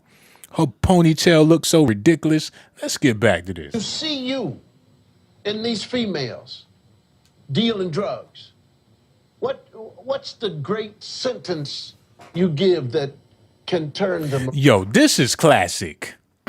This is classic. Oprah with all that feminist BS. Talking about the men are selling drugs, the men are going to jail, the men are horrible. Now you got a woman sitting up there talking about she's selling drugs. Oprah ain't open her goddamn mouth. Now Bill Cosby about to start talking about, as a woman, what did selling drugs do for your community? Listen at this. Washington, D.C. I'm giving back to the community because they gave to me. And I thank the Lord that he put people in my life. Hold on, pause the game. She said, I'm giving back to the community because they gave to me. Because you was selling dope. These people gave me the money. I'm going to give it back for drugs? Bitch, what she talking about? Because I can stand now and not have to remain in that spot as a victim. But when you see you and these females dealing drugs, what's the great sentence you give that can turn them around? You know what? I was in your shoes, but I'm standing now. They told me that I would never be anything. I wouldn't make it, but I'm standing because I had a choice. Somebody showed me that. You standing because you was selling dope. I got money stashed. I was in your shoes, but I came up on $1 million, nigga. The biggest deal I ever did. I ain't got to do that no more. I got money in the bank. Now I got this little activism for the kids and everything. You know, you get in and you get out. You know, you just got to have a little stash. The fuck she talking about? Another alternative. Somebody told me that I had a choice, that I didn't have to live with what I was dealt. I didn't have to deal with it, that I can go higher. Because, you know, I took that road. I had a baby at 16. I did all of the wrong things, thinking that I was no one and nobody cared. But somebody reached out to me, my coaches, my grandmother, the teachers, my pastor. You know what it is? It's about what, the little hairs on my head are raising, because in the book, you all talk about the expectations. That when your teacher has expectations of you, there's a quote that you all give in the book. Hold on, wait a minute. Y'all see how Oprah cut her ass off? She's like, oh, no, this ain't a part of the feminist agenda. Like, I got to shut this chick up. Let's talk back about the book. The woman wasn't even done talking yet. Oprah said, wait, the hairs on my head is standing up. Stop this crack shit. This ain't what we do on my platform. Listen how Oprah shut her down, yo. Go higher. Because, you know, I took that road. I had a baby at 16. I did all of the wrong things, thinking that I was no one and nobody cared. But somebody reached out to me, my coaches, my grandmother, the teachers, my pastor. You know what it is? It's about what, the little hairs on my head are raising, because in the book, you all talk about the expectations. That when your teacher has expectations of you, there's a quote that you all give in the book. I'm going to find it and come back and read it. Thank you. You all are. Oh, my God. Yo, and she kicked him out. She kicked him out. Oprah straight flipped the script. She said, look, wait. There's a quote that y'all said in the book about teachers and all that shit. It's somewhere in here. I'm going to find it, and we going to go to commercial. It was so good to have y'all here. Get the fuck out of here. Oprah gave them the boot. Didn't even let the grandmama talk. She cut that lady off and got them off her show. Oh, my God, do. I got to hear that back. I got to hear it one more time. I can't believe Oprah did them like that. But somebody reached out to me, my coaches, my grandmother, the teachers, my pastor. You know what it is? It's about what, the little hairs on my head are raising, because in the book, you all talk about the expectations. That when your teacher has expectations of you, there's a quote that you all give in the book. I'm going to find it and come back and read it. Thank you. You all are to be celebrated. You're to be celebrated. Yo. We'll be right back. That is so grimy. Got her ignorant ass off. We'll ask him next. Oh my God, I can't believe that. Butter Pecan says security. Like, somebody go get this bitch. Right from the source. They've been the other woman. We would see each other 3 or 4 times. Hold on, y'all. The soul. So you were surrounded by people, your grandmother, coaches, other people, who had a higher expectation for what you could be. And you were able to see the light of that. And that's why you're standing. Because somebody saw what you could be. You know, when you finish reading the book, it's all about us raising our expectations for what is possible for our children. And getting hope. So we think that parents, first of all, from the very beginning, have to respect and care and nurture their children and not do bad things for them. We have so much child abuse. We have so much domestic violence. We have so many parents psychologically abusing their children. You can see it on the street. You're stupid. You're an idiot. Come on here. Come Shut your yelling mouth. around. So that even before they get to school, many of them are like damaged in the way they think about themselves. The way we speak to them. The way we speak to them, and then they become angry, and then we beat them too much. And then they become more angry, and then they want to do violence to other people. We have to get our things together. And we beat them because we were beaten. That's right, frequently. And we think that it works when it doesn't work. You beat kids a whole lot, you're much more likely to end up really abusing them. And a lot of the inmates in jail, particularly for violent crimes, but like 80, 70% of them have been victims of child abuse themselves. So violence begets violence in the home. And so if you go on Oprah.com, after the show, go to Oprah.com. We're going to have Dr. Poussant and Bill Cosby talking about what to do as alternatives for spanking. Because I know a lot of you watching like, well, if you don't hit them, what you going to do? Yeah, right. I've heard. I want to know what kind of parent you were before I go to break, though, because You know, I was fantastic. I never made a mistake. All I had to do was say, "Where's your mother?" No, but Bill, this is a serious question because I think you know, people forget that you were raised not the richest guy in the world, and that you know, worked your way up. I think you and Camille, let's give her the credit. You and Camille. Hold on, wait a minute. Wait a minute. She said, you and Camille, let's give her the credit. Let's just continue. For being in your house one time and the kids were saying they wanted something and you said, this is mine. Mine's. This is mine. This is my house. You were just, you get to live here. Right. Okay.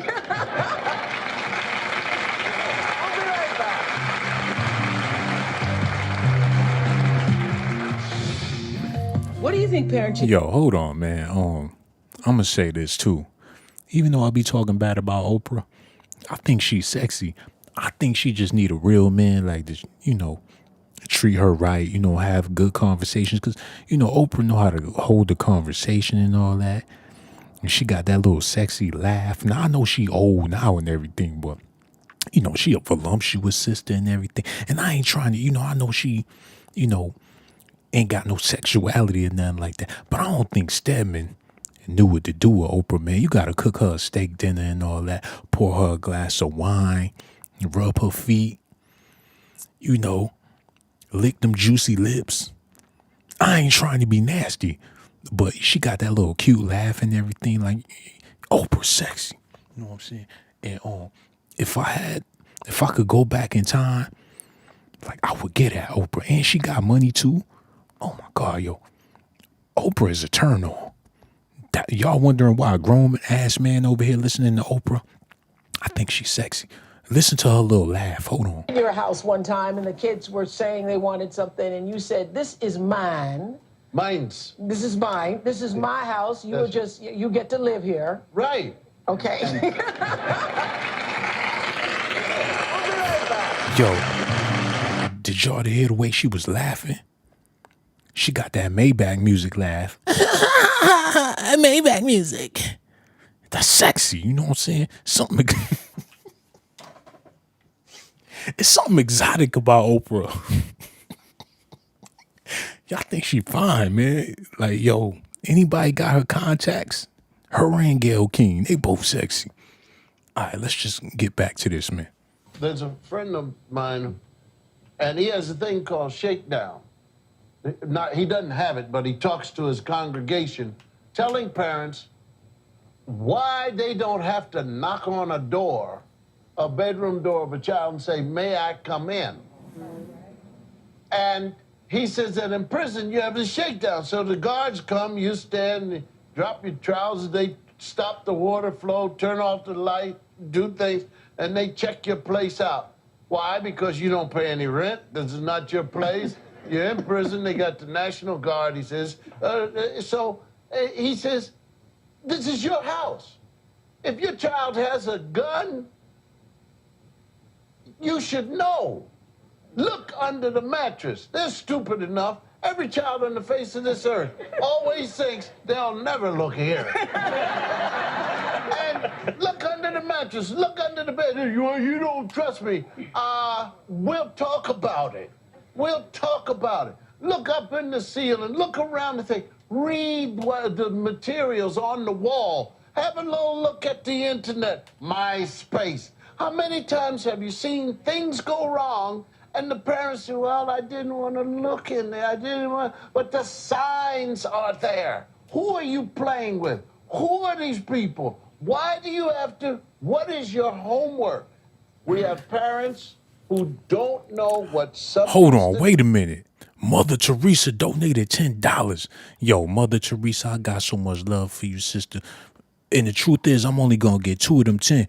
But, you know, with the Cash App, matter of fact, on the next video, I'm going to make sure the Cash App on the screen and everything. But I do appreciate the $10, sister. You best believe I love you to death. Mother Teresa, do you look like Oprah? With a name like Mother Teresa. It's getting late. Why you got to be here?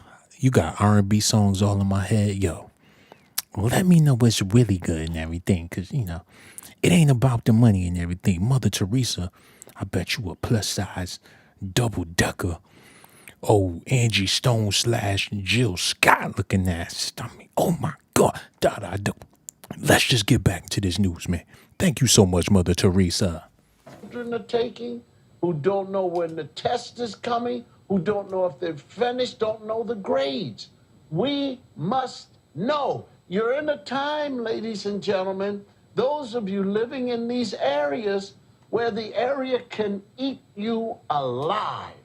Ladies and gentlemen, what's the problem here? Why are we worried about dirty laundry? I'm talking about dead young males, gone. Young females on drugs, gone. Brains fried. Believe a child when she says somebody's fondling her.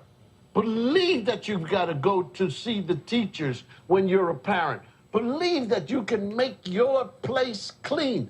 Also believe that just because you don't own it, that it doesn't belong to you. If you live there, clean it up. Make it look bright. Make it feel beautiful. That's yours. And that's your spirit. But you've got to think, people. You know it's wrong. See, I don't know about that. Like, when you renting property, that's the reason, one of the reasons why black neighborhoods be messed up. It's like, we don't own none of this shit. You know what I'm saying? Like, we live here, but these buildings, we don't own none of this shit. I'm pretty sure if we had more ownership, we would take better care of this stuff. You renting a house from some dude, I want my money, buddy. Like, man, when you get this house, there's going to be doo-doo everywhere, man. Get out, get out. Going to clean up somebody's house and they going to kick you out the next day. Like, man, look, if you want it clean, you the landlord, you come clean this shit up. You want it to look nice and shiny, you own the house. What I look like painting your house and you own the house? I ain't about to be painting your house. This ain't my motherfucking house. And that's why a lot of the houses in the hood and the houses that do look nice, that's because they own them houses. You know what I'm saying? If the banks wasn't so messed up and they was giving us loans, but then again, you can't rely on them to do nothing for us. So we, had a better structure to buy some property, or when we get money, we do the right thing with the money. Then, the system is there. I'm not trying to say the system ain't got nothing to do with it, but I'll be goddamn if I'm gonna paint somebody's house and I don't own it. You know what I'm saying? Mother Teresa said, I'll use Cash App from now on, Sean. Word. It's like that. I appreciate you, sister. And we need to talk. We gonna talk. We gonna talk. Where my chapstick at? We gonna talk. Me and you. But let me just get back to this. You know what I'm saying? So much love for you. Don't ask your daughter, what is that you're listening to? When your own senses tell you those were curse words. Stop the music. What? Stop the music. Stop the music. Yo, that's some real stuff he just said, though. Like, it irked my nerves when I see a woman, she in the car with her kids, and they all doing their little lit dance to the trap song, and that nigga, fuck them hoe, and the kids, they repeating the lyrics, and their mama like, Tay, do your dance, show mama your dance. Shit's sad, man, but it's the norm now, and if you say something about it, people gonna look at you like you crazy, but it is what it is. Bill Cosby caught a whole lot of heat from this, too. I love that. Yeah. We'll be right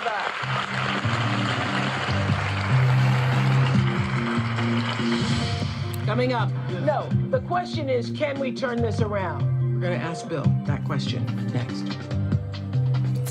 Yo, The Oprah Winfrey Show I is got brought y'all to you over here listening to Bill Cosby. Who would have thought your day you would be spending your Sunday like this, man? Let's get to the end of it. The question is, can we turn this around? Yes. Come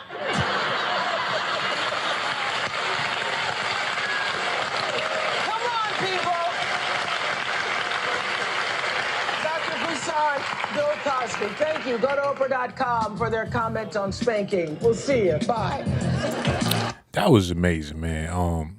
Like I just said, man, who would have thought on a Sunday you'd be sitting up here listening to Oprah?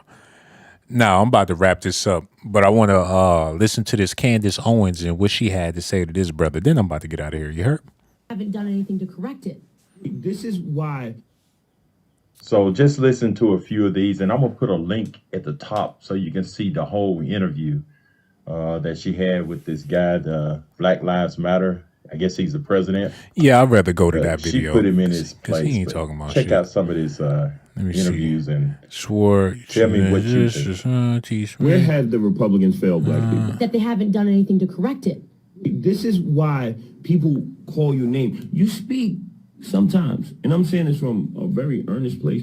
You talk like a person who hates black people. No, I'm talking like if I was your mother, you need to get up off your ass and get nice. Listen. We need that. We need a little more people telling us to get up off our asses and do stuff. We need to stop being handed excuses and start being told, you know how to do this. Figure out what you need to do. You are an American. It's not hard. You've got Google now. How can I get my ID? Okay. You cannot objectively say that you think that Republicans have done more harms to black than Democrats.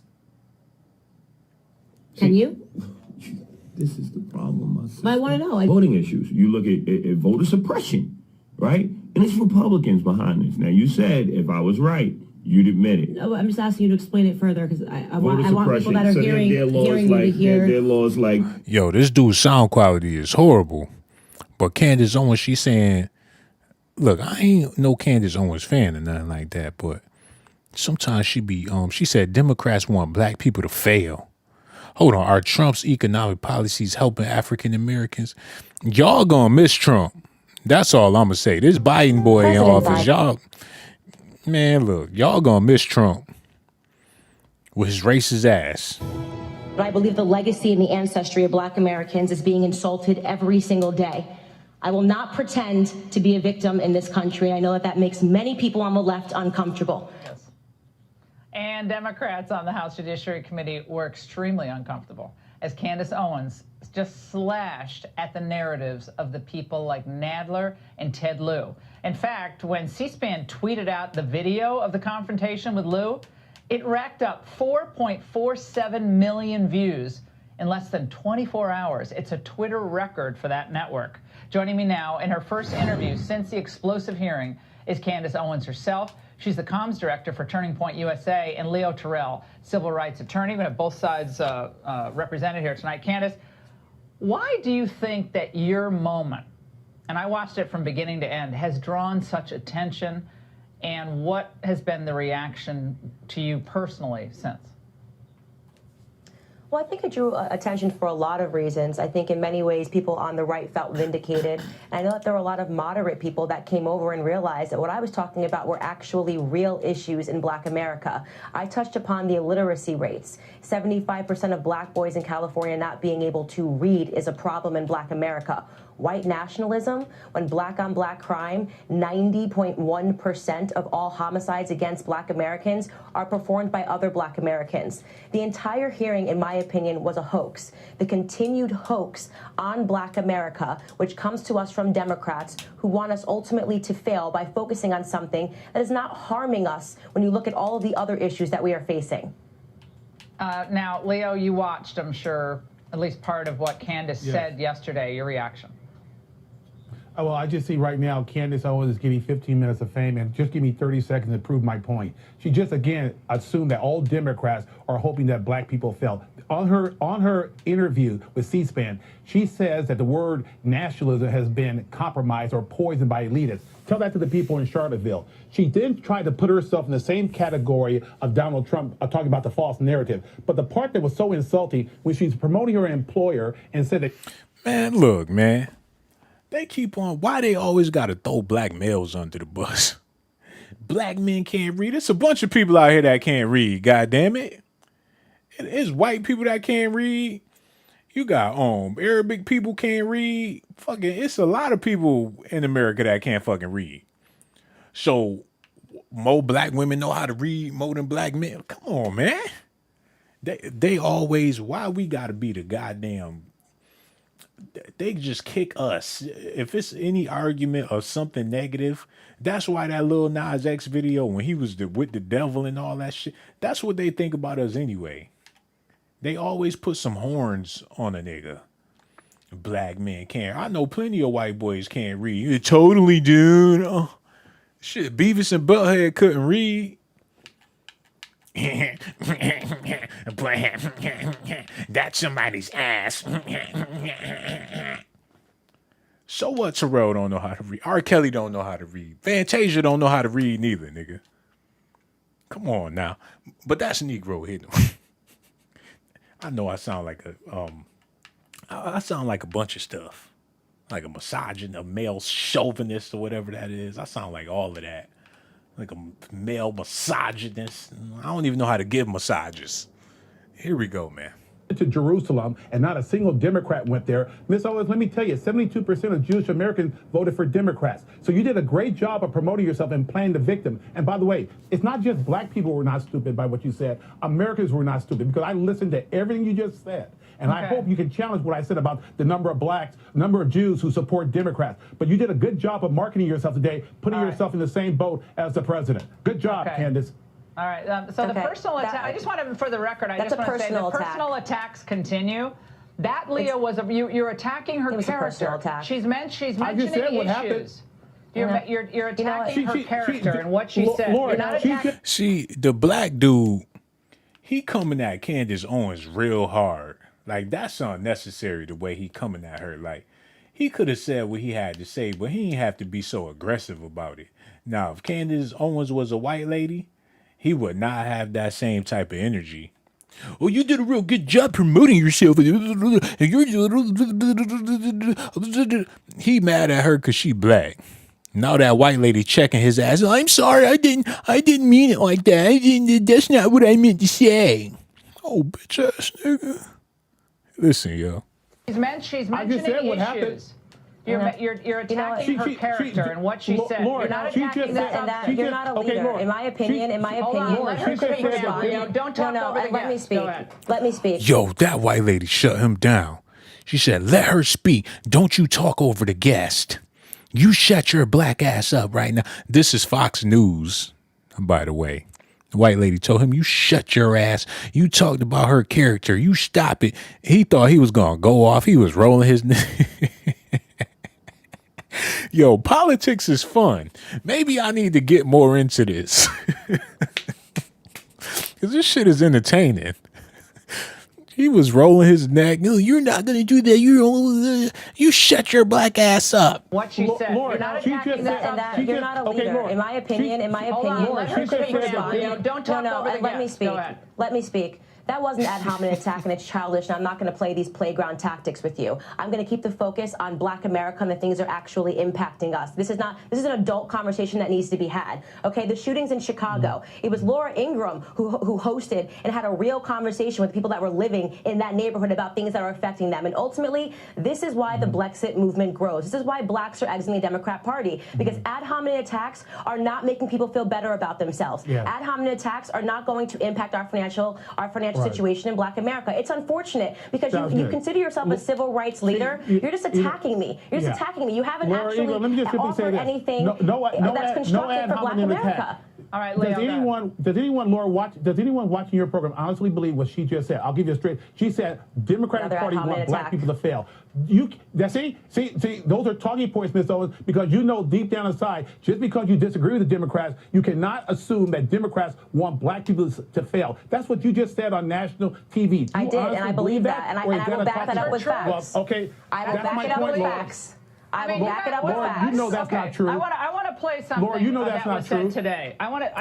This nigga trying to argue the fact that Democrats do not want black people to fail. Well, if they don't, how come black people failing, brother? Democrats or Republicans, it don't really make a difference. I'm a Democrat. We do not want black people to fail. Well, what y'all done for black people to keep black people from failing, man? You know what I'm saying? He just running his mouth, sitting over there looking like Bojangles, man. I think a lot of Democrat leaders are freaking out and tried to kill her yesterday at that hearing. They're afraid. Because they don't want what she is saying to take hold in other parts of the black community. Leo, I honestly believe that. I know Candace, and what was said about her implied by Ted Lieu was disgusting. I do, and that's why I want to have a conversation about these underlying issues. That's why we went to Chicago to do that forum. That's why we want to hear from the neighbors that are hurting in Englewood, in the Englewood neighborhood. They're hurting. They're really hurting, and they're not hurting mostly because of white nationalism. That's always going to be a problem, but that's not really why they're hurting. Here's my request. Here's my request, Laura. I would like to go to Chicago with you and debate Ms. Owens on that issue. I would love to go. Why do we need to debate? Why don't you want to hear? Why do you want to debate? Why don't you want to go to hear about other people? You want to debate. That's like, why do you want to hear from the people that are the most diverse party? The most diverse party in the Democratic Party of minorities. Hold on, let me speak. I have not made. Yo, these bougie nigga issues. The Uncle Tom showdown about Black America. What the fuck is? Yo, get Trick Daddy or somebody up there. He be like, I don't know, but I'm from the Poker Bean, man. And people doing bad down there. Why don't they never have no real dudes that's from the community to speak for the community? All I know is just chill. It's only 2 more egg sandwiches I'm gonna be able to eat before I want me some chitlins out this motherfucker, man. Y'all out here eating good. Brothers in the street struggling, man. Sending us to jail back and forth. He ain't even do that there. They need to get some real black people up there on Fox News. Look, man. I hear what you talking. I ain't never voted a day in my motherfucking life. All I know is I'm out here struggling, dog. And it's wrong. We need some of them goddamn collard green down here too, man. They got in the black community. You ain't even in the black community. You know what I'm saying? Hold on. Let me speak. I have not said a single thing attacking your character because I don't need to. I am confident in my ideas. I am confident in the fact that Black America is waking up and realizing that we have been missing out. I am confident that the biggest issue facing our community is father absence, which further deconstructs everything that is happening. Stop cutting me off. I didn't cut you off, okay? You have I have not attacked you once. attacked every I have not Democrat. attacked. I have attacked Democratic policies.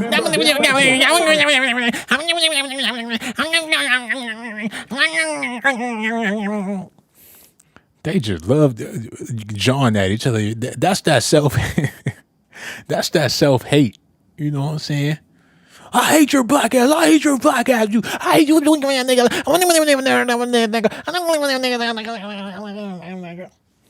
They can't stand each other. The white lady in the middle, like, what the fuck?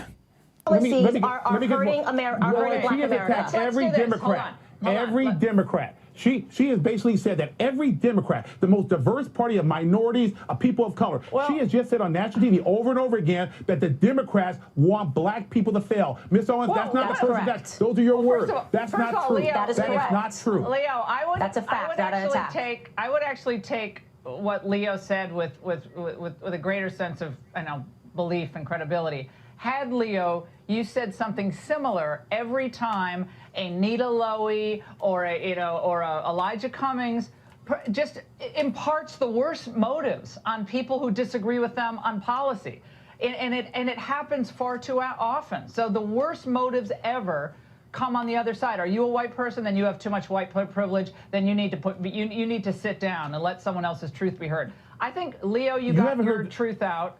You got your truth out. Candace got her truth out. And I think we do want to have problem solving done on both sides. We want problem solving on this show. And that means we have different points of view heard. And Leo, you can come to Chicago. Candace, we actually could roll up our sleeves and get something done, I think, if the three of us actually wanted to do that. So, guys, thank you so much. Candace, great to have you on. Leo, great to have you. Yo, forget what they talking about, man. We had a long broadcast, man. I thank y'all for tuning in and giving me y'all opinions about all this. Everybody that left them donations, I really do appreciate y'all, man. Candace Owens, she fine like a motherfucker. I don't care what nobody say. She look good, even though I don't agree with what she talking about and nothing like that. But man, I'm about to get out of here. So much love for y'all. Hit that like button, subscribe to the channel. Also hit that notification button. And thank y'all for tuning in to Docz Daily, where you get your daily news from your boy, Sean Blasey. Yo, I'm going to be on the SAT channel later. So I'm going to need y'all to be in the building. We're going to be talking about Soulja Boy and all his baby mamas, man. He's just a big old mess. But I'm going to holla at y'all later. So much love.